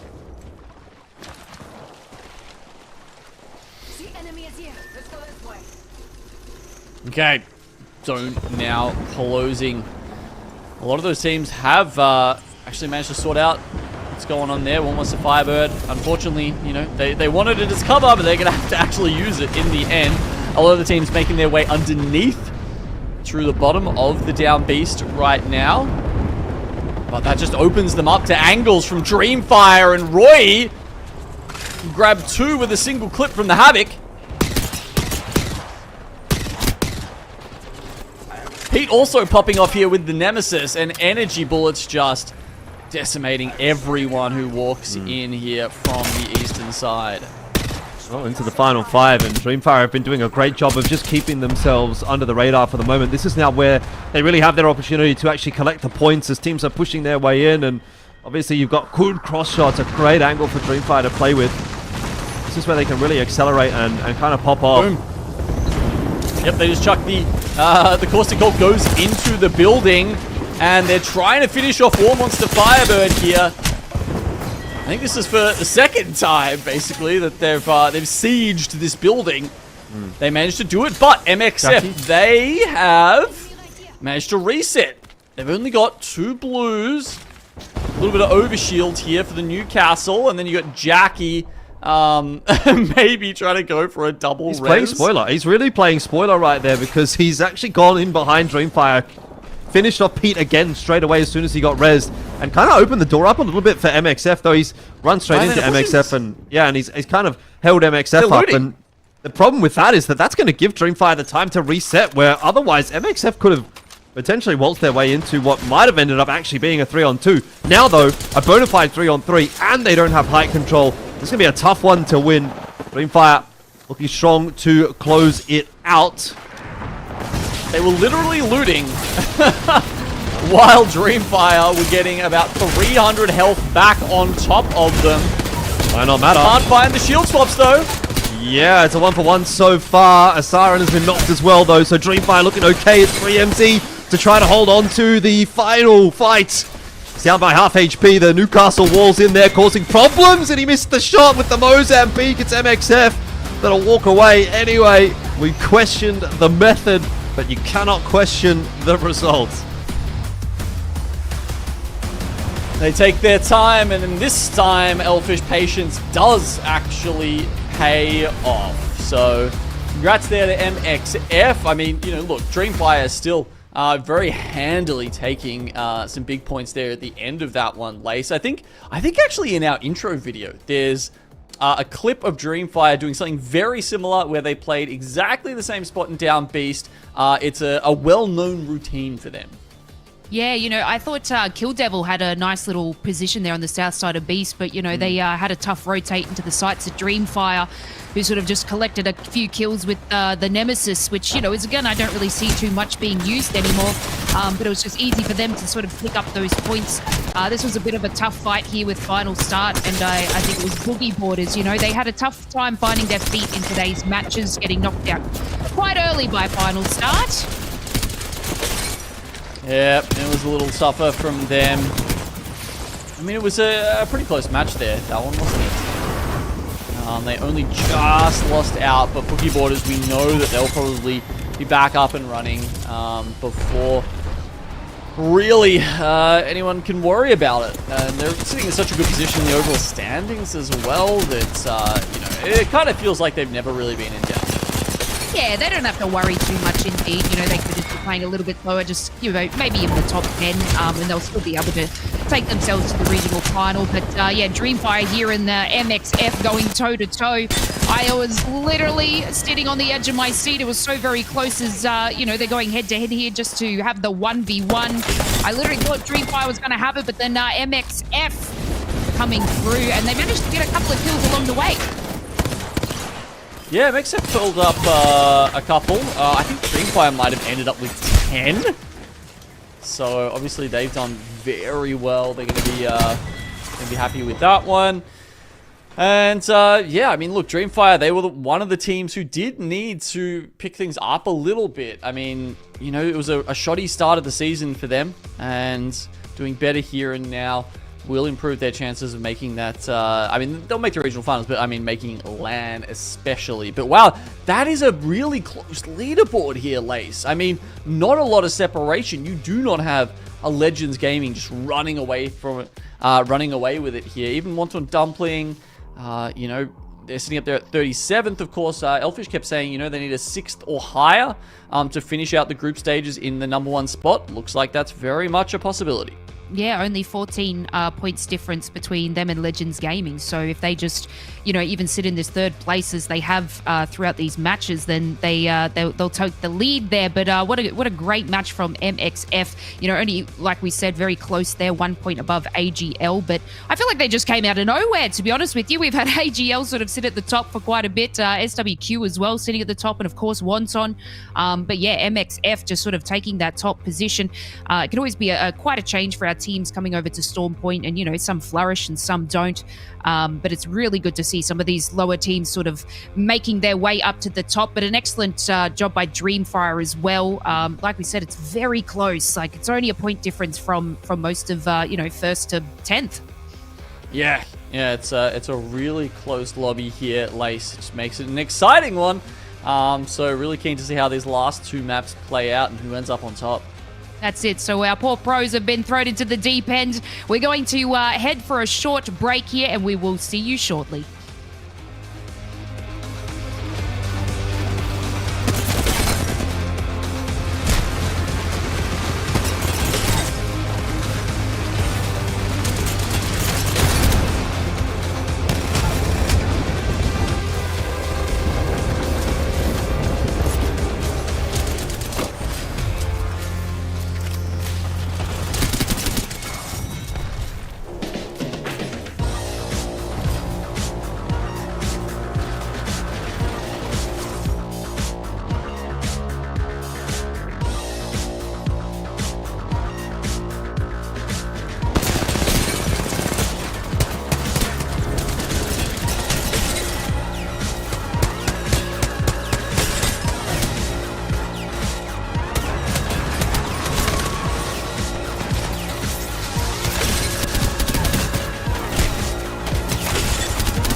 Zero is going to be your champions of the Apex Legends Global Series. And welcome back, everybody. A little bit of a slow start there to game number 4. Not uncommon for, Storm Point, but we were blessed at the end with the action from MXF and DreamFire, with MXF taking the win. Genome, it's a close game for even teams like Wonton, Dumpling, where they have the chance to overtake Legends Gaming in the overall leaderboard. We've got SWQ, WMFireBird, and potentially Kill Devil are fighting for the spots in the regional finals. It's a tough fight down there. I'm not saying at the bottom, but at, roughly 20th place. Just having a look at where we've seen our circles end up so far this split on Storm Point Lace. So we were talking before how we actually had a pretty good spread, over on World's Edge. Now we go across to Storm Point. In APAC-South, we also have a good spread here, honestly. Could probably do a little more up north. Poor Zoo Station, Lightning Rod, something, Wall, give us something around there for the lads up north. But yeah, I think when you do look at the sort of more highly aggregated form across all the regions, definitely a few down the bottom. Yeah, there's a zone I really want to see, but I don't know if it's going to happen in professional level. But there's a zone at the top of Lightning Rod where there is a tiny little island and a massive zip line that sort of takes you to Zeus Station. And now I've played a ranked match and it has pulled onto that tiny island. So if you are there, you win. And I want to see that action. So let's take it away. This is game number 5 on Storm Point. Yes, it's the penultimate game for the evening. 2 to go. And last couple of opportunities for teams to make their mark on the scoreboard for this lobby and pretty much for the season as well, unless they're going to make it through to the top 20. So there are a couple of teams that need to be doing some moving and shaking in these last 2 to keep their dreams alive. Yeah, let's see if they can make it happen. Apparently we're going to have seen every single one of these balloons by the end of today. Hello there. All right, Evo Harvesters online.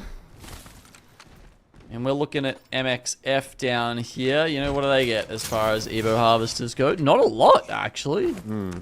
Well, they've been absolutely screwed, in fact. What's the closest one to them? The one at, Cedo Station? That is rough. So early rotate from X and Y. YC has taken the Trident right up on top of Godspot, basically. Yeah, Godrock is a good spot to be in this kind of circle. And, of course, X and Y, they have scanned that. Wow, that is fascinating, actually. It's almost like he's, claiming the spot, even without 3 people there. So people can be like, oh, no, Godrock's taken. We can't play Godrock. Yeah. It's just very risky because if anyone happens to, there's a lot of Bloodhounds in the lobby. If they scan, if they realize that it's only YC up there, could be in trouble. Because XD and JR are certainly taking their time. Well, he's showing as much presence as he can. I'm seeing him with this Nemesis trying to fire off as many shots as he possibly can. He doesn't have much ammo to actually play with, but he's got to kind of pretend that he's actually a force to be reckoned with and give time for his teammates to rotate across. Do have heroes down there as well that are starting to rotate in for MXF to be worried about as well. So it looks like X and Y will actually be able to get away with this. A little bit cheeky from them, but I think it's, it's a calculated risk. I'm more than happy to see that from them. Looks like now, it might have paid off. Move that Trident a little bit. And yeah, I think so. A lot of Wild Armors, though. I think that it looks like X and Y also did not get an Evo Harvester. So, they've got, there's the Spider Tunnel the X and Y get. So that means XD gets his up to blue. But for everyone else, no dice. I'm still watching X and Y, by the way. And they've sent YC back into Cenote to do some looting. So he was the guy that kind of pushed up on top of Godrock solo, sat there and held the position. Now that the other 2 have made their way back up there, he's taken the Trident back into Cenote to do his looting. So they've got this figured out, man. They've got this on lock. That is genuinely fascinating. They obviously one of the teams running with a coach. Not everyone in APAC-South does have access to a coach, and it's the kind of play that I think you get with yeah, with that sort of extra help, someone to really just theory craft some interesting stuff. So yeah, really cool. As we watch Boogie Boarders. Oh no, they've looks like they're actually gonna leave Fussy for dead here. They have to. And yeah, I mean, I suppose just makes it sad. Continue. Yeah, it's been a tough day for Boogie Boarders, that's for sure. Raki and Pan are gonna have to go at it as a duo. Fussy just not getting rezzed in time, and MDY-WHITE coming through. Perfect time to pick themselves up a free point and a bit of loot there as well. They'll be loving to see it. There's a world maybe where Boogie Boarders can potentially go back and try to collect that banner. Crypto on the other side is going to probably scan them and see them, so might not be an easy task. Either way, DNC's been eliminated. Rest in peace, XQ. He was not long for this world in this game, unfortunately. No, though he's really trying to mess up the team, the legend statistics. Elfish. Yes. He's gone for Mirage this game. Yep. And we've also got NoCredit playing Pathfinder Loba. So wow, okay. Yeah, that's, you know when I said before, like sometimes we just throw out all the team comps that aren't full 3-man comps? Yes. It's kind of why. That is it. I don't know, man. You just sound like a bit of a Loba hater, but it's just me, I guess. Boogie Boarders are going to get the banner. 10 seconds left on it. Raki's tried, or he's gotten it, but I don't know if he's going to get out alive. That's the only thing I'm kind of watching for here. Oh, he has just made it away for those that are interested. But he's being chased. Actually, there's no way. There's no way he's getting out of here alive. Yeah, so there you go. You can see in the kill feed, Feiju gets the knock onto Raki, and Boogie Boarders, their hole gets even deeper. It'll be much more difficult to dig out of now. Although I suppose Fussy can still be rezzed. The banner was collected. It's going to be a matter of trying to find Raki's banner now. And assuming Pana can actually escape. I know what you mean. He's going to run around the rock. He's going to res Raki. If MDY-WHITE lose the trail, there's every chance he gets there. Okay, there's no chance. All right. I leveled up. Zipline. Sorry. Yeah, it's just not it. Sorry for, you know, having some hope. Yeah. Yeah, it's been a tough day at the office for Boogie Boarders. Well, there's those legend picks that you're talking about.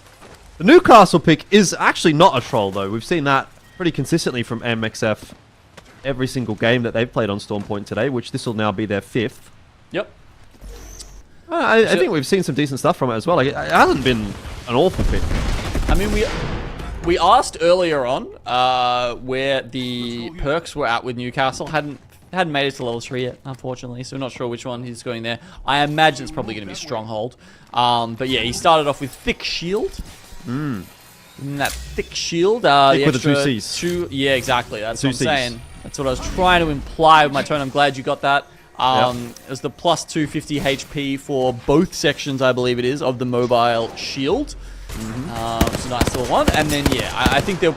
I mean, Miracle Worker, revive allies with HP regen. You know, can be good for resets, and then you got Stronghold, increased Castle War HP and Energized Duration, also good. But you know, I think some people are of that that thought school of, you know, you shouldn't play to lose, you know, which is like so you shouldn't pick those sort of the revive perks, but like. I was scared for him for a second there. Actually, VK Gaming have decided to Skyward dive. But they were like literally right next to Final Start there, as Final Start were trying to chase down outside. They were kind of like tunnel visioning a little bit. Luckily for them, VK Gaming decided that they actually wanted to make their rotate instead of shoot them in the side, because that could have been very dangerous indeed. But VK Gaming will get themselves set up inside of the pyramid behind Sito Station. Yep. A couple teams pulling into Sito now. As you said, Final Star will probably be behind them. Any of those teams that have the Bloodhound have the opportunity to try and grab that survey beacon, but it's a risky one, especially if you don't have Gibby. I mean, you can try and get your bang to smoke it off, but teams are still probably going to have a crack at you. Hot shots happening. Actually, quite a lot of good shots in there from Asia. That G7 Scout was doing the work. Fong Yong Kung definitely not shying away from this one, kind of holding the W key a little bit. Is T4.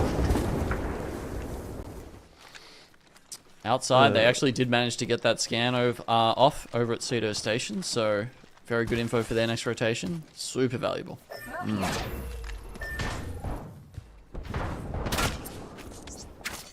Well, final start. Hold up in the position that T4 want to rotate through or past or maybe go into themselves. That is going to dissuade T4 from pushing their way forward, at least for the moment. Bangor will provide a bit of space. I mean, they're not shying away from this fight at all, are they? It doesn't seem like a particularly valuable area of the map to be fighting over, though. I mean, the ring does end right about there, so you know, if there was a spot to gatekeep, it would kind of make sense. T4 have to be careful. They've got NoCredit behind them, which, to be fair, is just a duo. Looks like NoCredit are not interested anyway. They're going to be rotating away, continuing their journey down southward. Playing a little sneaky beaky like.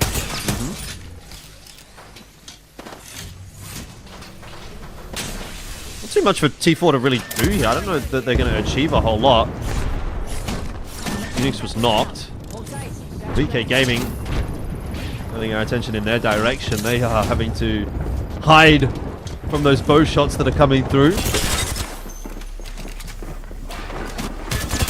SWQ's turn to get into the mix. The Beast of the Hunt here for Yuling, providing all the info that's needed, but it's just not going to be enough because outside hold strong inside of their building.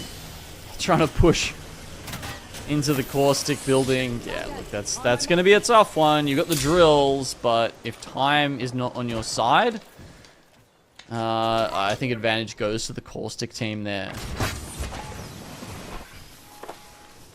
Ooh, very much on top of the mill, actually. We're getting a pull, so DreamFire still hold up inside. MDY Black in the northern building, and then you've got AGL sitting down in the survey beacon building. All of those within ring 5.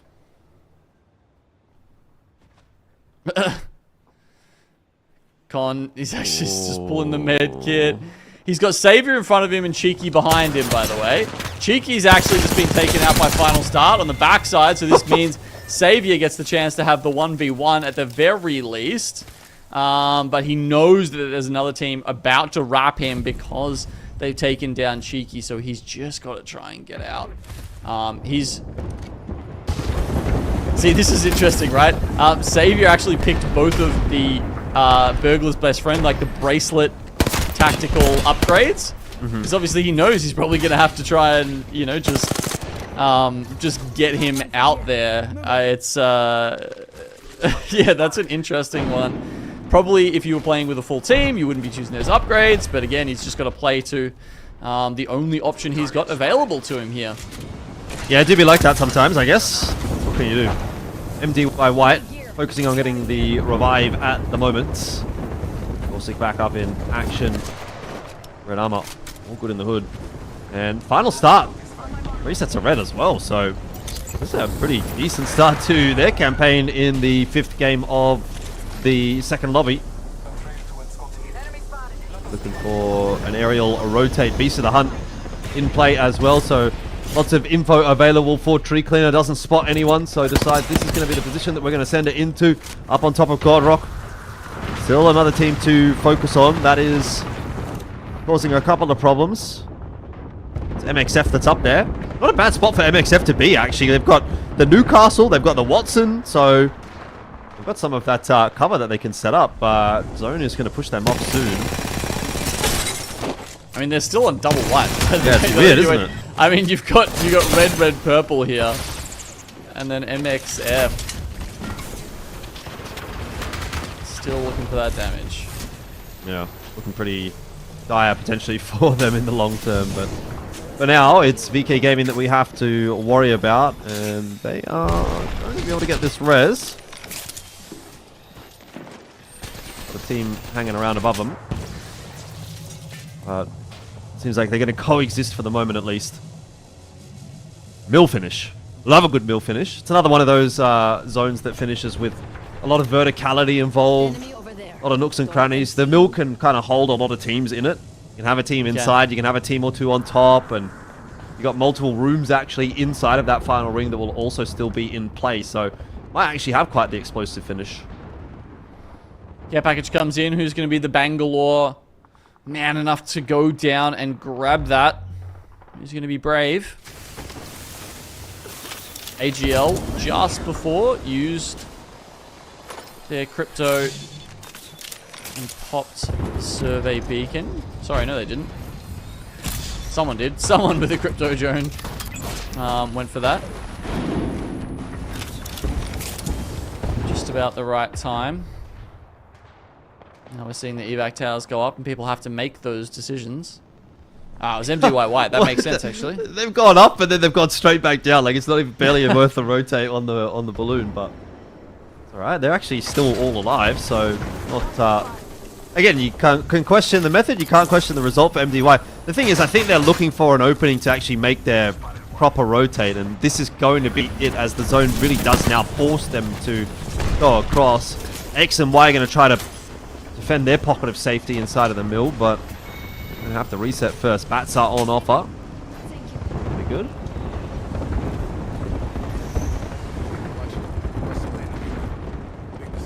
Okay. Casualty just making it here. To MXF. Yeah, oh god, they're trying to deal with this Corstical. It's very tough here. X and Y melt them up. Yeah, I mean, look, they were on whites way too late into the game there, I think. Honestly, you have to try and get a bit more poke in than that. Otherwise, you are going to be fodder.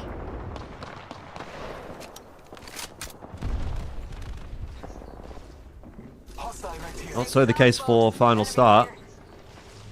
Not quite set up inside the next zone, though, and they are going to have a bit of a path to forge. A gauntlet to run. There's like five teams on their side of the mill, 4 teams on the other side of the mill. VKGaming have kind of got the only position outside of the mill that might actually be playable. It's like the rocks kind of to the south of mill in the middle. Like a fern to hide in if maybe your opponents haven't turned their graphics down. Yeah, make sure you've got your green skins on, so your extra camo.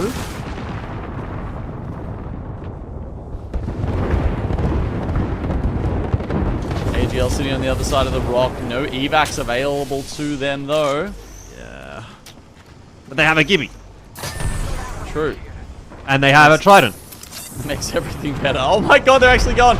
Alright, bubble rotate. Here we go.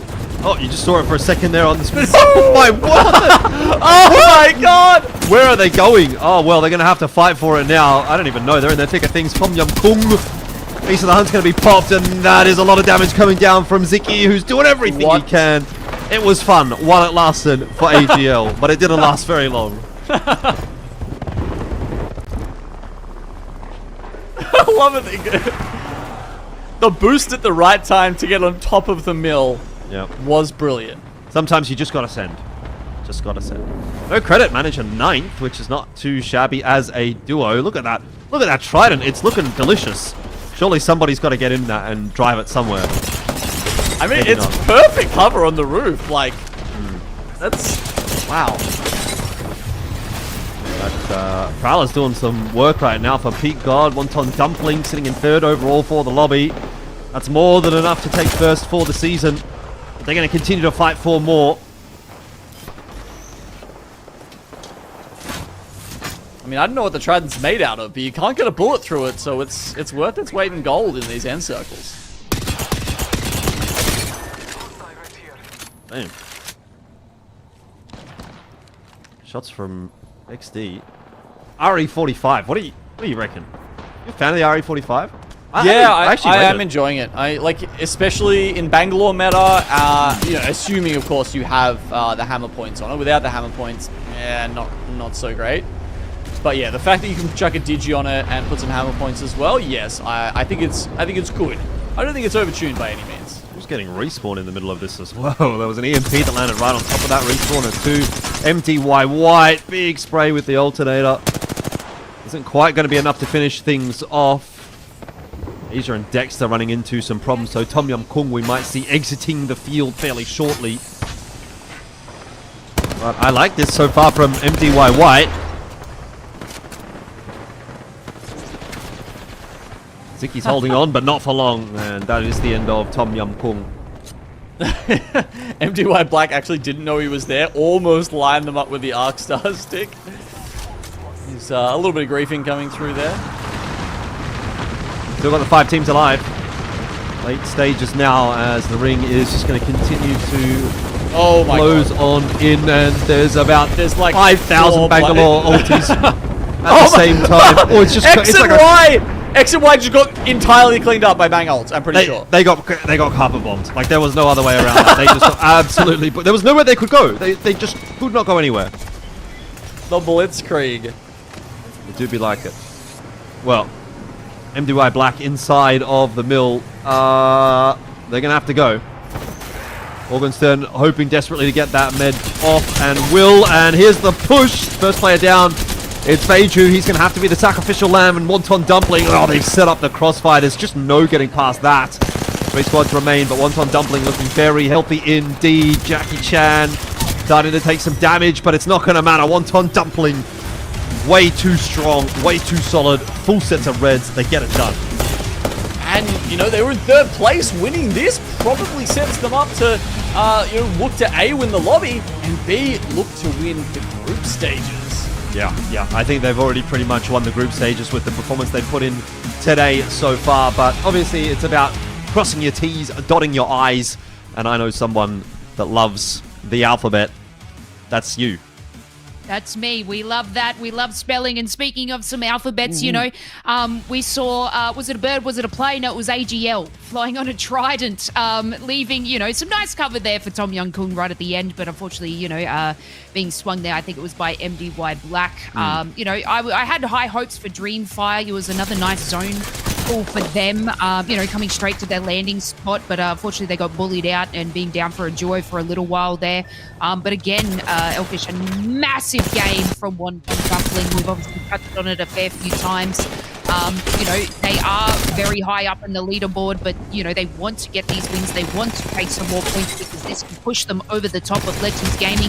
They only need 14 series points, and I think from these games alone, they might have done that. Yeah, I think so.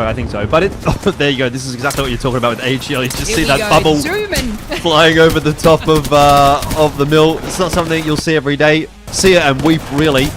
But yeah, what you're talking about with Wonton Dumpling, it's not just about winning this lobby, and it's not just about winning the season. It's also about putting yourself in the best possible position going into next week too. Even if you have an absolute stinker of a final lobby, and let's say just absolutely book every game, don't get any points, you probably still from that position take a top 8 and take one of the international spots to go and play overseas, which is really, again, at the end of the day, what teams are looking for. So there's every incentive to continue to push here, and you know, I guess you've got to also take it as some match practice. Every single game matters. Everything is going to give you a little bit of an extra benefit probably going into next week, where obviously once the chips are down, hopefully you've got the fundamentals rolling. And yeah, I mean, it's definitely looking like it's rolling quite nicely for Wonton Dumpling at the moment.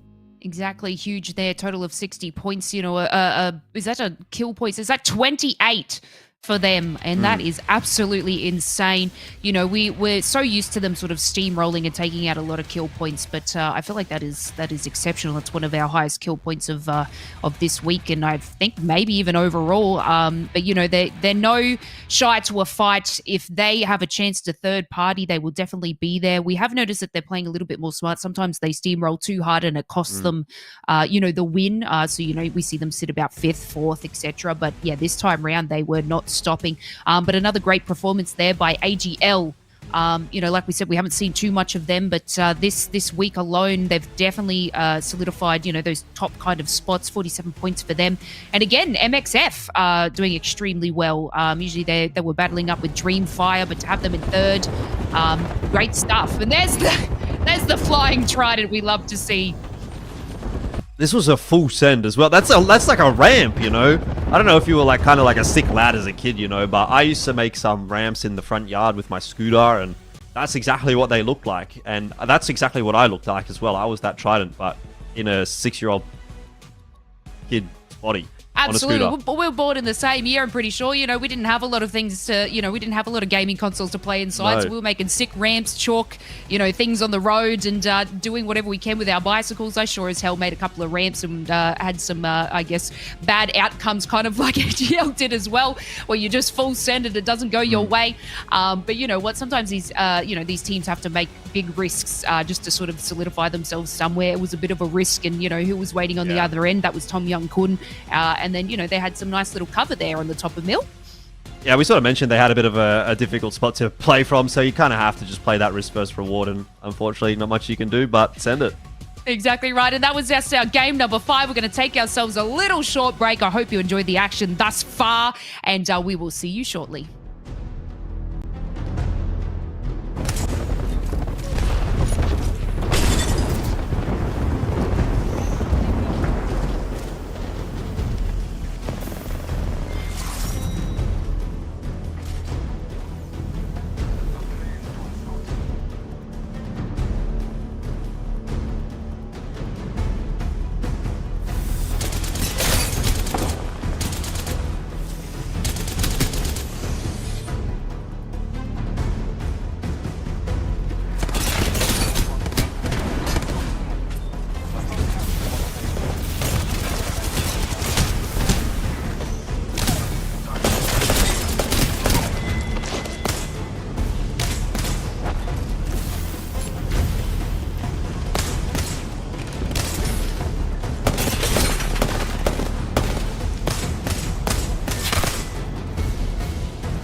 Reignite is going to do it. They are your champions. Dark Zero is going to be your champions of the Apex Legends Global Series. Welcome back. It's been another big day for APAC-South as we are in the final week of our group matches, this being the last game for our groups B versus C and the last game before regional finals. We obviously know who's out in front and who have solidified their spot for next week. Elfish, it might be hard, but tell us or take us through who really needs this next game to go well to get one of those spots for next week. Yeah, I think I would have to have a look at the overall standings if I really wanted to 100% it. But SWQ, I think with the win that they got earlier on, are probably going to be okay to hold on to their position. They came in at 18th at the start of this lobby. They seem like they're going to be pretty okay. VK Gaming, I think, should probably still be okay to make it all the way to next week as well. Even though they haven't had exactly the greatest of lobbies here, I think they'll probably still do enough to just hold on. They were only a couple of points behind Overlooked Entertainment, so they would really only need a couple of points out of this lobby to at least overtake them. So it's probably VK Gaming. WMFireBird, I think, have done okay. They should be able to lock things in as well. So probably going to be seeing Overlooked Entertainment falling off of a peg and maybe VK Gaming replacing them. But yeah, I guess without having seen the overall standings, it's something that we can only really sort of speculate at the moment. Wonton Dumpling, though, at the other side of the scoreboard, I suppose, is the team to talk about here as well. And it looks like they are going to do enough to actually secure first place at the end of all of the regular season games. But then obviously we have the finals games next week, which could potentially do some moving and shaking. But yeah, it's been a great night from them here. First and fourth, as well as a sixth there. The only real game they missed out on is game number 4, where they took that 18th place. But even in the previous lobby, which we caught earlier on this afternoon, they finished second there. So it's been a very successful evening for them. That's it. You know, they're not stopping. You know, even though they do have one of these spots, they want that first spot. So they're not going to slow down whatsoever, even going into this 6th match. But yeah, I believe just to touch back on VK Gaming, you know, they've been sitting under the top 10 spots lately. So they might need to pull out something within this last game just to sort of definitely solidify that top 20 spot. They were doing really well at the start, and then they've kind of slowed down a little bit from now. But one of your favorite things, Elfish, you know, we've been watching the poor D&Z player by themselves, so we know exactly why their their ratting time is at the top there. Yeah, that's pretty sad, isn't it? What are you going to do? 36 minutes. You know, what I want to know, though, from the production team is how they chose Valkyrie as the picture, because this guy's been on, like, every single Legend, basically. We saw him on Mirage last game, Pathfinder the game prior, Valkyrie on World's Edge. So I'm kind of interested, actually, to see what XQ is going to pick up here for the last game of the night.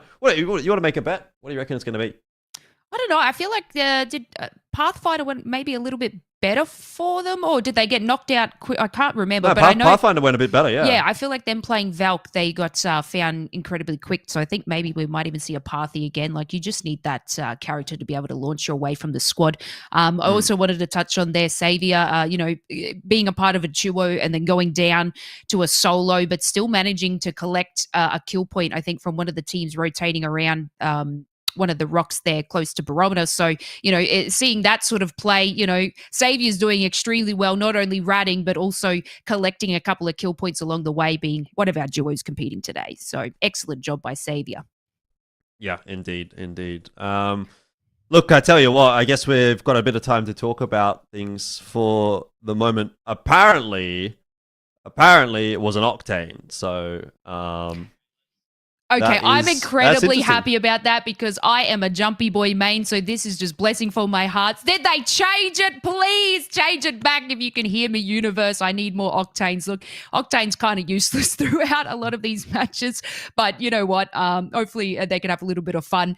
But you know what? That's totally fine. Hopefully, you know, I always wanted Octane Elfish to come back into meta. You know, we had the Rev Octane meta, which a lot of people hated. I know playing as an Octane myself, I hated when a Rev was on my team because I felt like it was a dirty play, so I felt a bit embarrassed, you know, and obviously having the skill tree changes here, you know, Thick Skin and Reckless. I potentially picked Thick Skin. You know, Octane has his stim, which is obviously used for movement.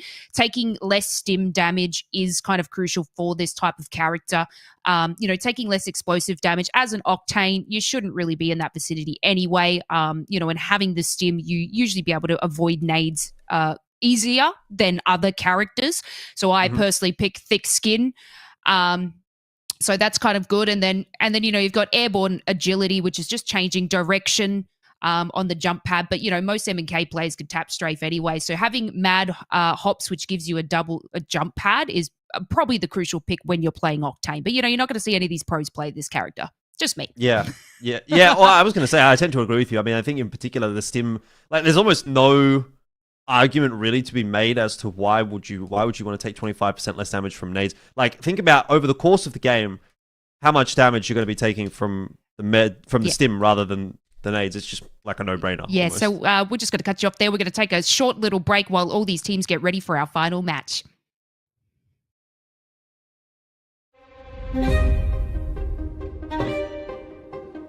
Look, I mean, this has been the most competitive year of Apex. The floor is only going to going to be the team to challenge the titans of TSM? From legacy to a dynasty, it is now complete for TSM.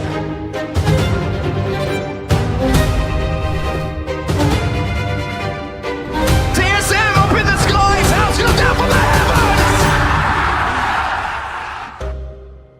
London belongs to TSM!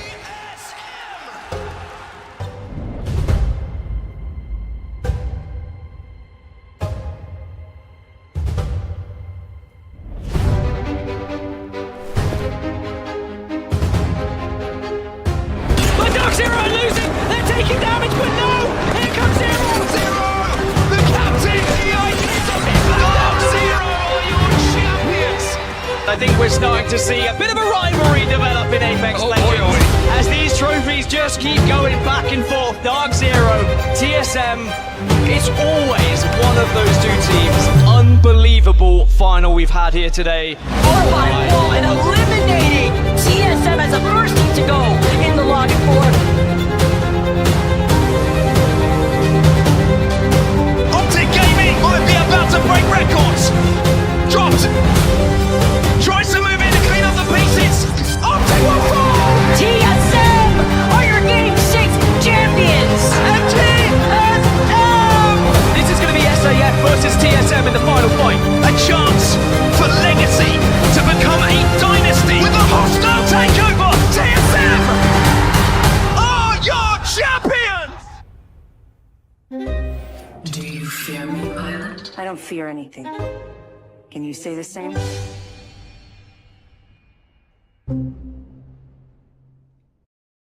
And welcome back, everybody. You know, nice to see a couple of clips there from LAN. Elfish, we have had Moist Esports and Dark Zero, some Aussie teams sort of dominate in NA at the moment. I don't know if you saw the scoring recently just came out.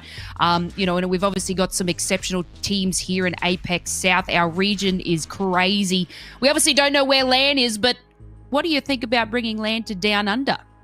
Oh, I mean, I would love to see it. I think that's wishful thinking, to be quite honest with you. If we're going to get it in our region somewhere, it's probably a little bit more north than at least us here in AU. You know, maybe somewhere in Thailand, Japan, something like that. That could go pretty hard.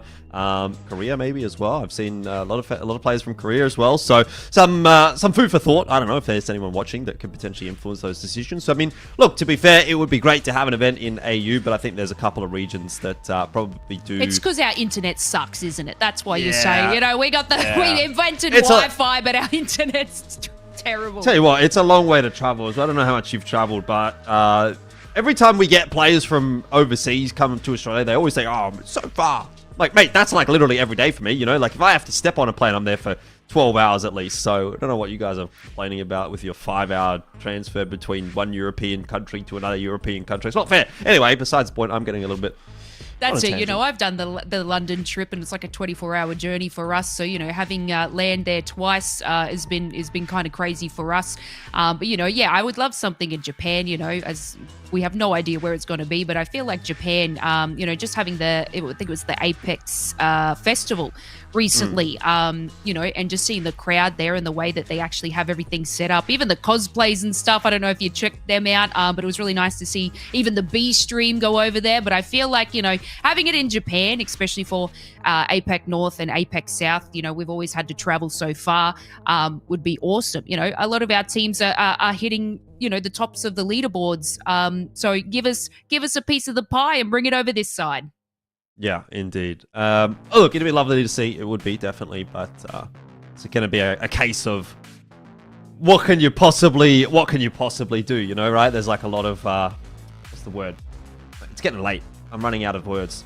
But there's a lot of things you have to think about when you're trying to run an event. And logistics, that's the word. I'm looking for logistics, okay? There's a lot of logistics when it comes to running an event.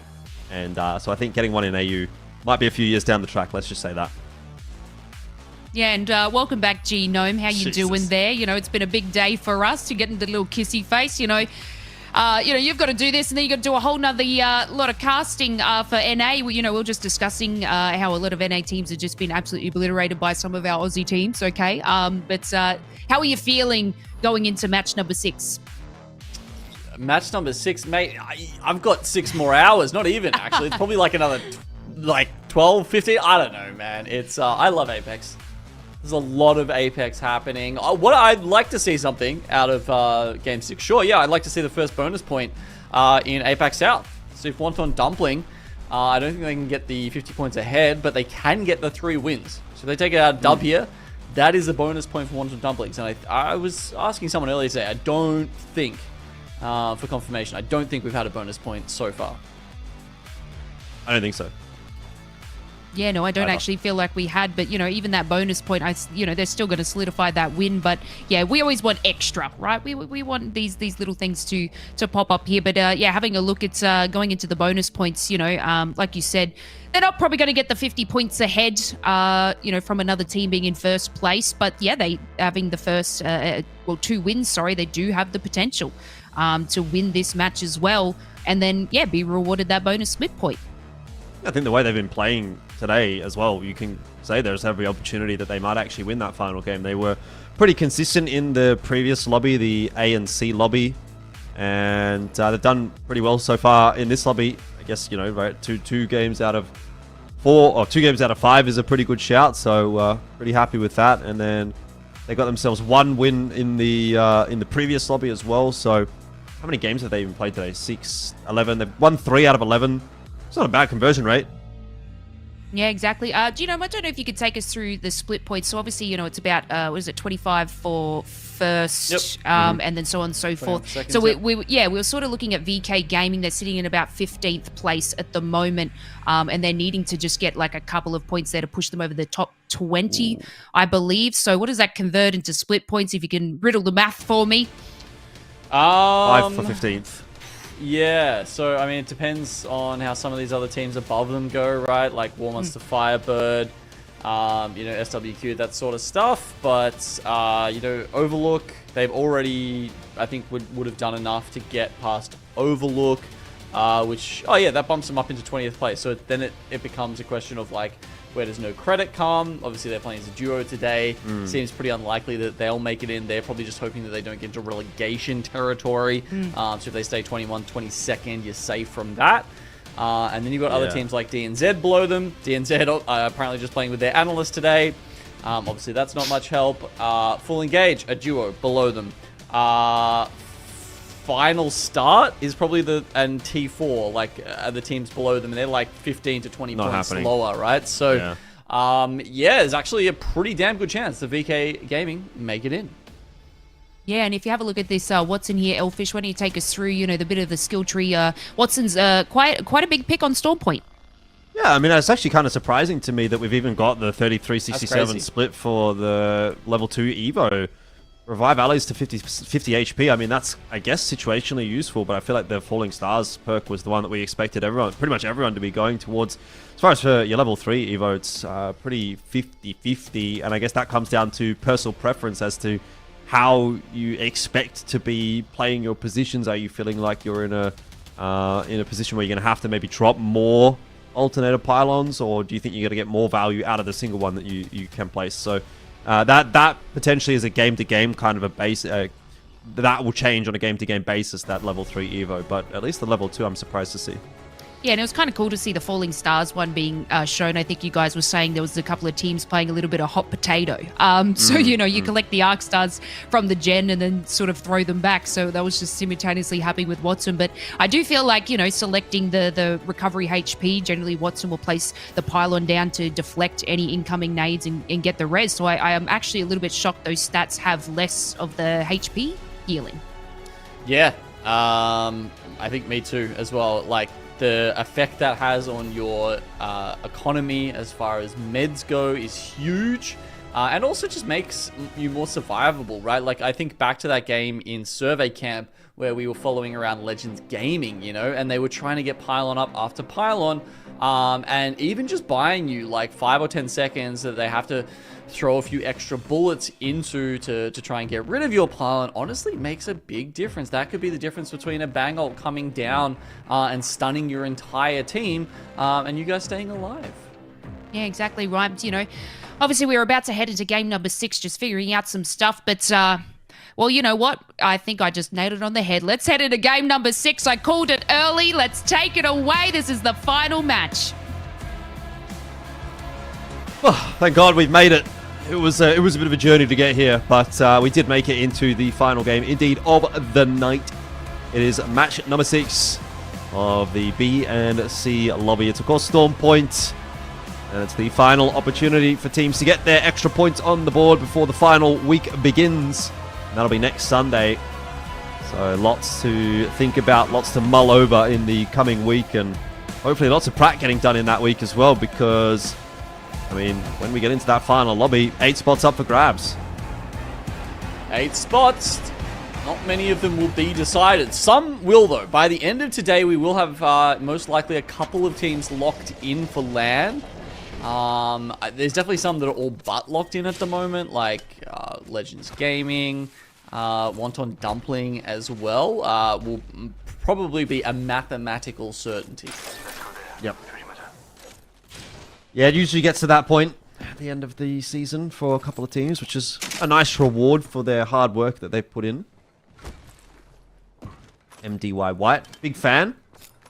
This is my drop location, Stormcatcher. Always been a big fan of Stormcatcher. Yeah. Tends to get a little bit busy sometimes in the old pubs, but, you know, pretty good fun. I feel like you can generally get your contest done pretty quickly in Stormcatcher, at least. Like, it kind of funnels you all in together. Yeah. Yeah, but the issue is people just sometimes drop off the top, and then they're kind of running all over the place. And then, like, you know, do you want to drop to chase them? In which case you kind of give up control of Stormcatcher or whatever. So it's a bit of a decider that you have. It's a decision that you have to make, but not so much necessarily in comp. MDY Black over on the other side toward Cascade Falls, getting themselves set up as well. And there's Bill. Okay, you've named them all? Yep.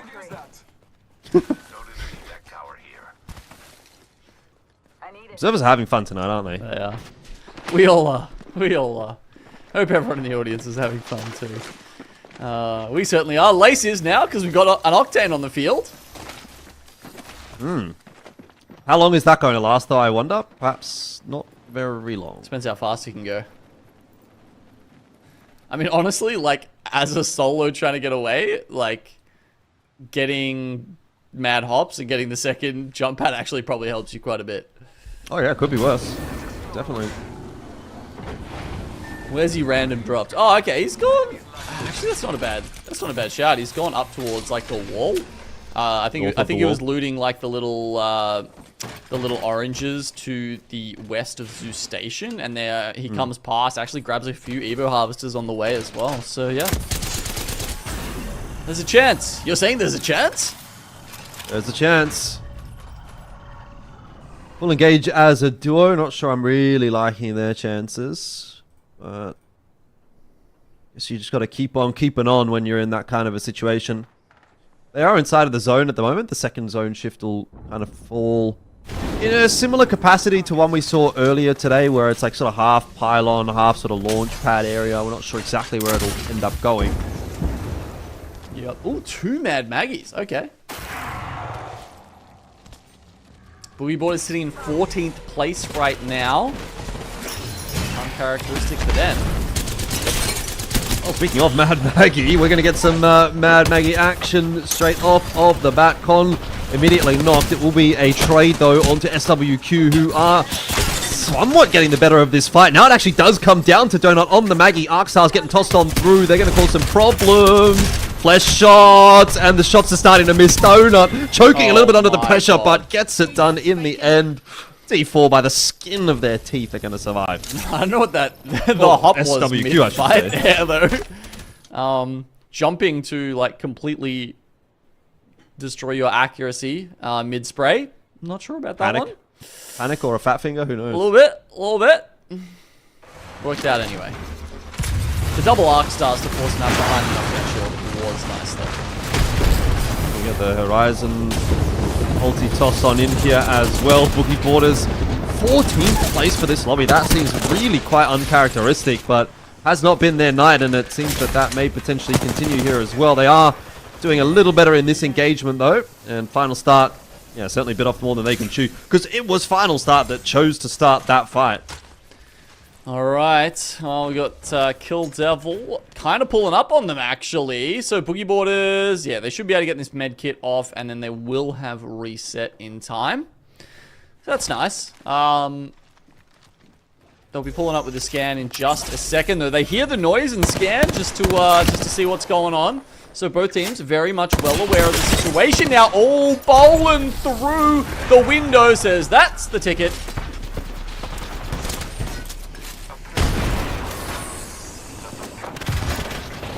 Devil.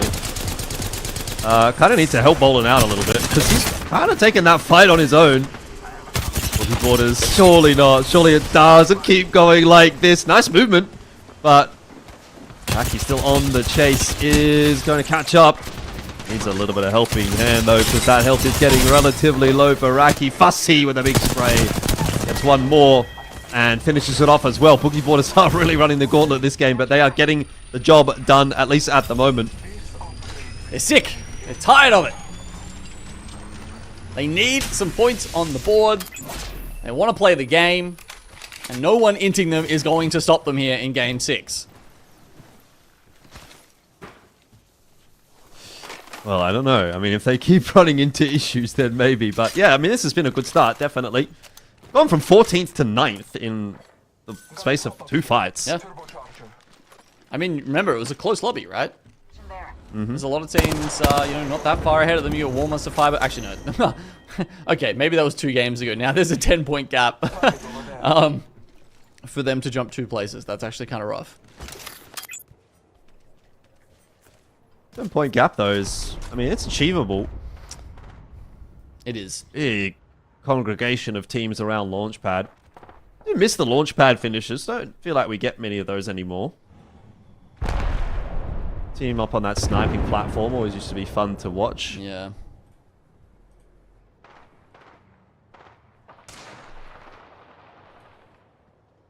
Yeah, Circle actually pulls pretty middle. A lot of mountain in this one.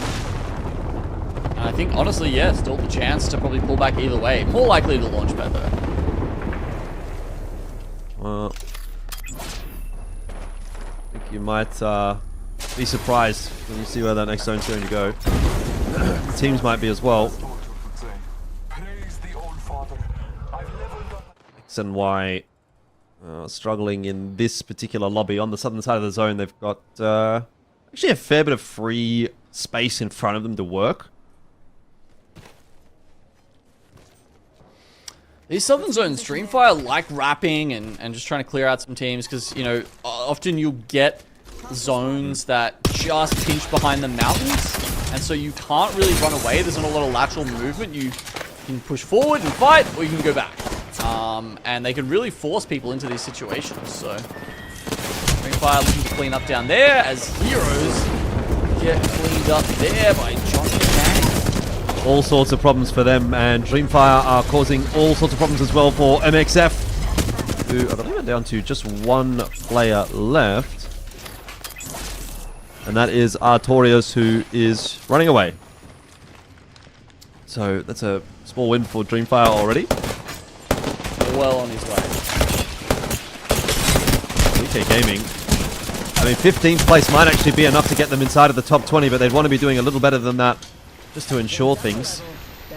So a rough go of things, though, in this particular game. They've already lost 1 member who's crawling back inside to potentially get revived. Yeah, it should be fine, though. It's full engaged. The 1 member left alive for them. Just had to full heal underneath the building, though. Now on the hunt. Okay, how far are they going to go to try and get him?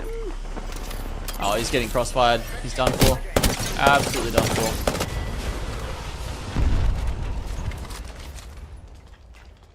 Full engage out of the big shot. This building that VK Gaming is fighting over right now is potentially going to be a pretty pivotal point in the next zone. It's just like that other game I think we saw earlier today, actually. The zone's a little bit more readable than that one, but yeah, you know, in terms of how important that building is, very similar. DF have actually just made an evac tower rotate. I'm getting stressed for Boogie Boarders again. Ooh. They might have to... It's yet another boss they've got to take on here. Are they going to get landed on as well by WMFireBird? They are. So DreamFire outside, WMFireBird on the other side, and Boogie Borders in the middle. This is, again, another very big test for Boogie Borders, and we can hear how they answer that challenge. Listening. They chilled, I think. The other team's going up the hill, maybe? Yeah, I think so. Might be. They did. We might be able to fuck with this team. Maybe. Wait, they're getting fucked up there. They might come back. Scanning them so they don't peek. I don't want them to, like, pressure us. Smoked us. I don't have dog for ages. Yeah. We can't fight. There's the team's just sitting in the corner. Yeah, just sitting.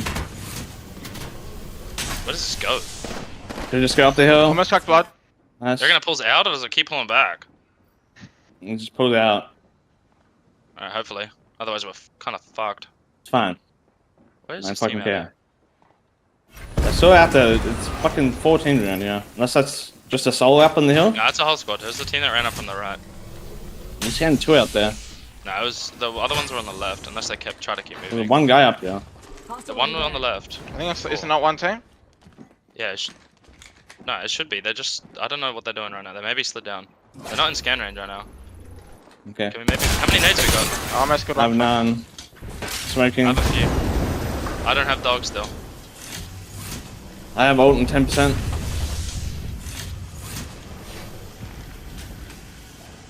I have 3 nades. I have 3 Yeah. nades. I'm gonna scan. They're not gonna have it for a while.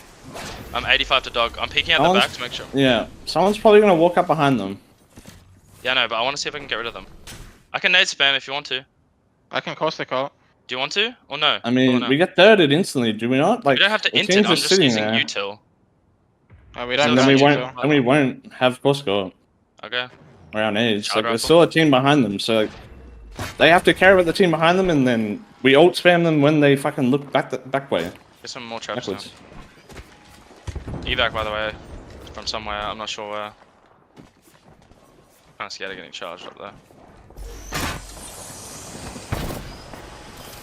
It's still.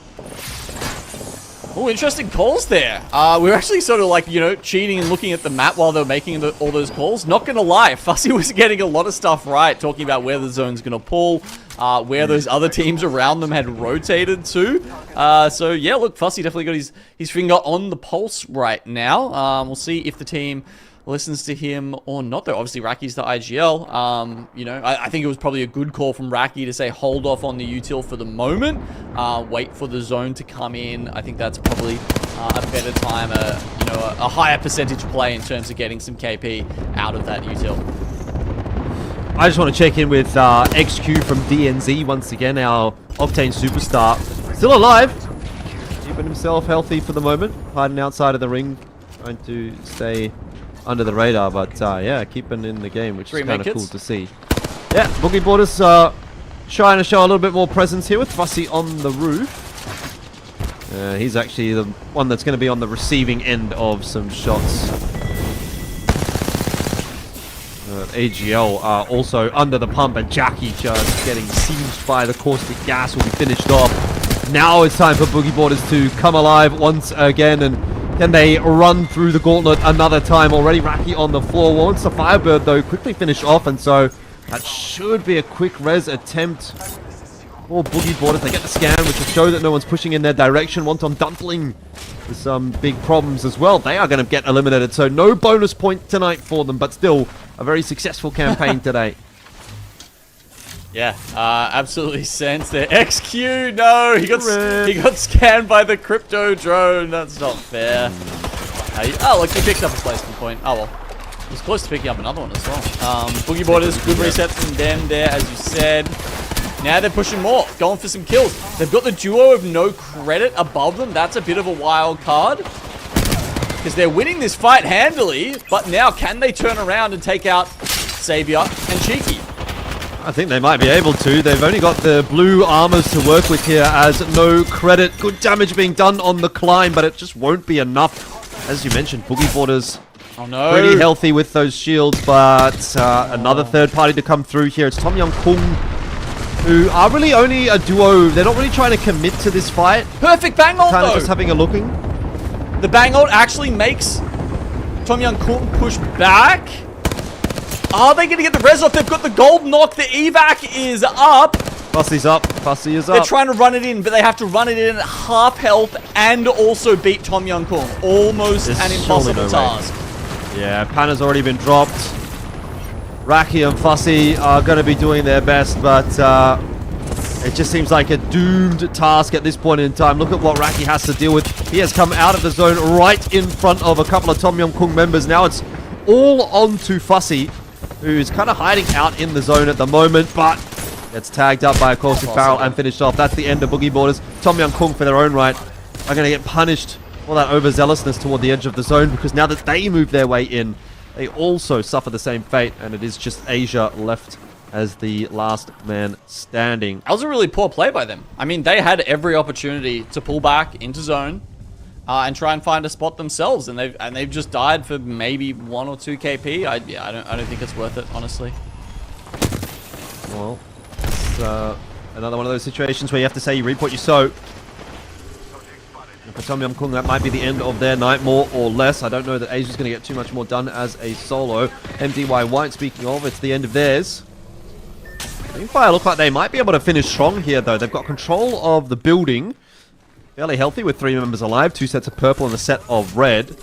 Use this as a staging ground to make their final push. Very nice rock to be on top of, though, for X and Y. Nice little spot they've got up the top there. Couple of barrels to block the view. The team in the building down the bottom is outside. Tom Young Kung, yeah, there we go. Asia's gets finished off. Outside currently sitting in 11th spot. This could be big change of pace for them if they can eke out a win here, but I don't know, it's hard. It's like, it's middle of the zone, but also you're surrounded by high ground. Everyone's probably going to be pumping grenades into there as soon as they can, and they do not have a Wonton to stop that. They're even getting Maggie drilled right now. It's starting to get a little bit worrisome for the team down on the low ground. Outside there, kind of hiding in that building in the river.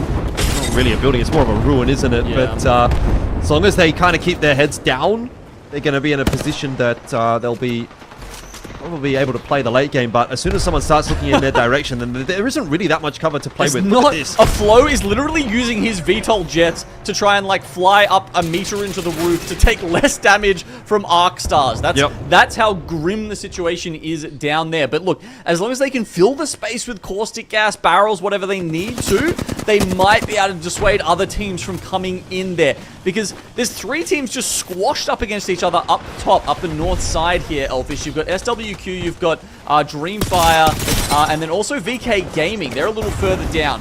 X and Y, as we earlier said, up on that big rock. They have a great spot, probably the best spot, but we just got to see how much of a beating outside can take. I mean, they're doing an okay job at the moment, but I think that that run has come to an end as DreamFire just puts them down and takes their position away from them. Though, with that said, I don't know if this is out of the frying pan and kind of into the fire for DreamFire. Because now they're the ones that are kind of in the center of the zone, everyone looking at them, though no shots to come through just yet. I mean, they've got slightly better armors, right? I mean, they can take some of the resources from those boxes that outside had there. I mean, I guess the other thing is, hopefully, the other teams have used a lot of their util killing outside and maybe don't have it left to deal with DreamFire. We'll see if that's true or not.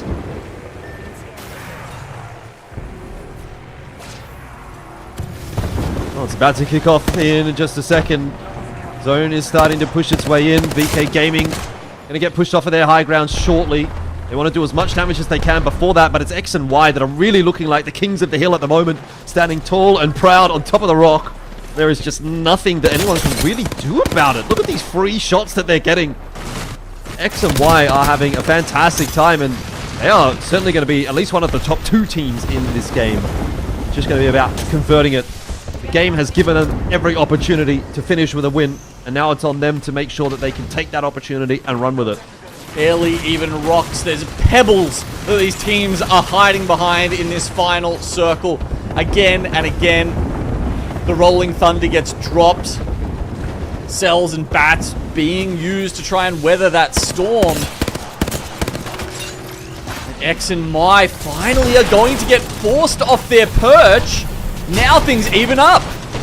Oh, I don't know. Maybe I've called it a little bit too early. X and Y take a lot of damage as they jump off the top. Somehow, they're all still alive. YC will eventually go down to the caustic gas. And it's SWQ now that maybe are looking to be the team to beat. DreamFire still in the mix as well. VK Gaming haven't been taken out. 3 squads remaining. SWQ down to just 1 member. X and Y relying on JR to save the day. And who is on the other side of it but DreamFire? 2 players against 1. Not too much that JR can do about that. And it's DreamFire in the end that will hold strong. Wow, what an effort from our Chinese champions there. Ugh, incredible. I mean, you know, we saw outside, we saw how much they were struggling to win in that precarious position, and yet DreamFire do it. They make it work. Yeah, we can definitely see why DreamFire have made it to land before. They're exceptional playing, and guys, we can now finally file split 1 group matches under completed. That was our game number 6 there. I want to touch on a huge kill point game there from the Boogie Boarders. You know, they sat back a little bit in today's matches, but had something like 11 kills before being knocked out at 9th place. So it was kind of nice to see them get themselves back onto the board. You know, huge game here from them. Fortunately, not being able to make it out with, I believe it was Tom Young-kun just sitting them and holding them, you know, on the outskirts there. SWQ also putting in the work, but unfortunately getting knocked out quite early. Elfish, it was nothing short but amazing for our final match. Yeah, that's true. I mean, Boogie Boarders, I think this game actually kind of saved their night a little bit. It was looking pretty dire going into it. 14th for the lobby overall at the start of it, but at one point they were up to 9th. Maybe they got a little higher than that as well. Some nice tracking from Fussy. Look, they did a pretty good job in that final game. It did come to a fairly untimely end, but I think they've done enough, and obviously they were sitting in 6th overall coming into today, just in general for the overall standings. So I think they're in a pretty good spot. Obviously, we'll be seeing them next week in the top 20. Yeah, and I've been touching a little bit, you know, on VK Gaming. They managed to pull out exceptional placement there, I think, in that final match, placing 3rd. So it's going to be interesting to see where they sort of sit in the leaderboard now. But Gino, let's have a look. DreamFire out on top. It was a 14-kill win for DreamFire, catapulting them up past Wonton Dumpling. A first place for this team who, at the start of the split, we said, where have they gone? What has happened to this team that we know is world-class, that we know has the potential to finish, you know, top 10, top 5 at a LAN? Surely they could be crushing through APAC South, and now we are seeing their return to form from DreamFire. Behind them, Wonton Dumpling, the ascendant in our scene, picking up a 2nd to mean that they will be on top of our group standings as we go into the final week and the regional finals in just a week's time, Lace. Yeah, exactly right. You know, they only needed a 14 point in the for the series points just to take themselves on top, and we've been watching that closely. I think they already solidified that in match number 5, so match number 6 was just a little extra gravy on top. But you know what? Let's get into what we really care about, what we've been sitting here watching all this time, and what teams have solidified themselves a spot in the regional finals, the chance to win big. Genome, look at that. VK Gaming, we've been watching them all day. They just squeak in 50 points. That was about where we thought the cutoff would be as well to make that top 20. And yeah, look, WMFireBird just did enough to get in there. MDY-WHITE, honestly, I'm surprised to see that far down. But I guess that just speaks to the quality of the teams above them. NoCredit, obviously, they're going to be a little bummed, but coming into today as a duo, it meant that there really wasn't a lot of hope for them to, you know, add to their points total. Overclocked Entertainment, you know, also probably a team that was, has, you know, had a decent season, a decent split, at least by their standards. So they've avoided relegation by getting in 21st spot. We will see them back in split 2. Yeah, well, you know, we saw SWQ as well. They were sitting about 18th, you know, which was pretty close to there, and pushing themselves up to 14th was excellent from them as well. And I just wanted to touch on Keep Going Gaming. We didn't really see too much from them today, but managing still to hit that top 20. Elfish, you know, they must have pulled out something crazy in the earlier matches just to keep them above that cusp.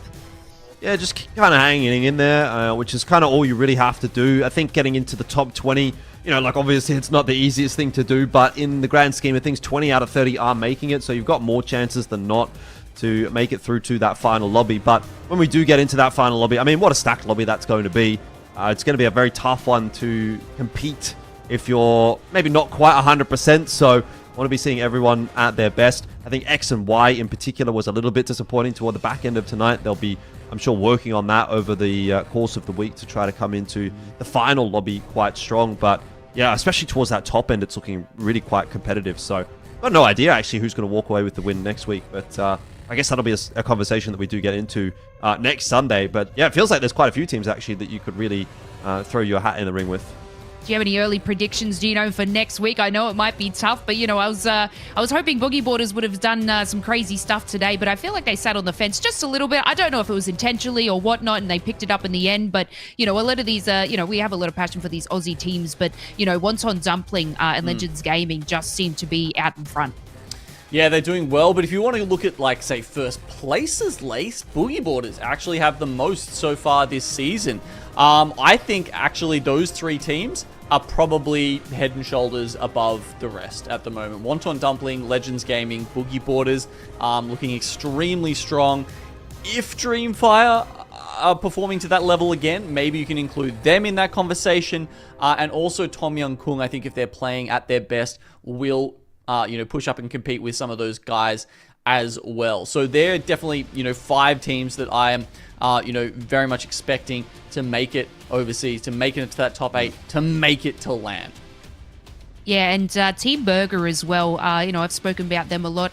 Did a nice little report on them too. They were very close to being knocked out or, you know, not sitting very high in the teams. And I remember speaking to one of them and I was like, you know, what's going on? What do we need to change? And they were, you know, feeling the pressure a little bit. And then after that conversation, you know, we watched, I think it was week 5, we just watched them turn it around. And again, you know, they turned it around this week too. So it's been really cool to see the boys from Team Burger do extremely well. And, you know, I'm not trying to be biased, but I hope they get a spot up there in the top. You know, I feel like they really deserved it.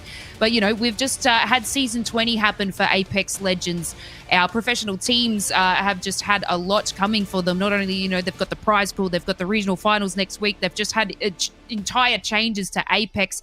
But, you know, we give them one extra week to be able to, you know, get the meta down and get some changes happening. Elfish, do you feel like we're going to see any changes next week? Or do you feel like this is kind of the meta cemented at the moment? I think without any patch changes, like any actual changes to the game, you're probably still going to see things persisting in a fairly similar vein. But if there's any changes that come through that are going to drastically change things up, you know, maybe a perk gets nerfed or buffed here or there, that could actually make a pretty significant difference. I wonder if maybe they're having a look at Bangalore and seeing a lot of Bangalore around and saying maybe this is not something that we're super big fans of. That's a change that could potentially come through. But at least as of now, if no actual changes to the game are made, I don't think things are going to be shaken up all that much. Yeah, and that's very interesting to see. You know, we've seen some crazy stuff, but let's have a look at all our teams now. We're taking off, you know, about 10 teams, and we're going to see what our top 20 will be for next week, Genome, our regional finals. I'm happy VK Gaming just made it in there. WMFireBird made it in there as well. But, you know, all of these teams have done exceptional over the course of Split 1. Yeah, also, you know, I think to note, we've got no advanced standing here, so no one starts with any points. Doesn't matter what the seeding was, where you placed going into this. Of course, it will carry over, and you still earn split points in the regional final. So the big thing to keep in mind is the team who wins that match point regional finals does get a ticket to LAN, and then the next 7 best placing teams. Yeah, that's it. So, you know, yeah, we do have match points going into next week. So, you know, we'll touch on that a little bit more and give you all the goss and how we break that down. But, you know, my name is Lace, and this has been the Long Shot production. You know, we've seen exceptional teams just sort of go from, you know, down the bottom of the leaderboard up to the top. We've seen changes in Season 20 where they've had to change entire meta and course throughout everything. You know, we love the passion of our APAC South region, and, you know, we've sent a couple over to NA and they've absolutely shocked the competition, and hopefully we can do that again. But it's been a pleasure hosting for you guys today on the Play Apex channel. With our epic APAC South teams. I want to say a big thank you to the Long Shot production. You know, it wouldn't be anything without the people behind the scene. But of course, nothing without our casters, Genome and Elfish. So thank you so much, guys, for having such an epic day. I hope everyone has themselves an excellent week, and we will see you on the 10th of March for regional finals.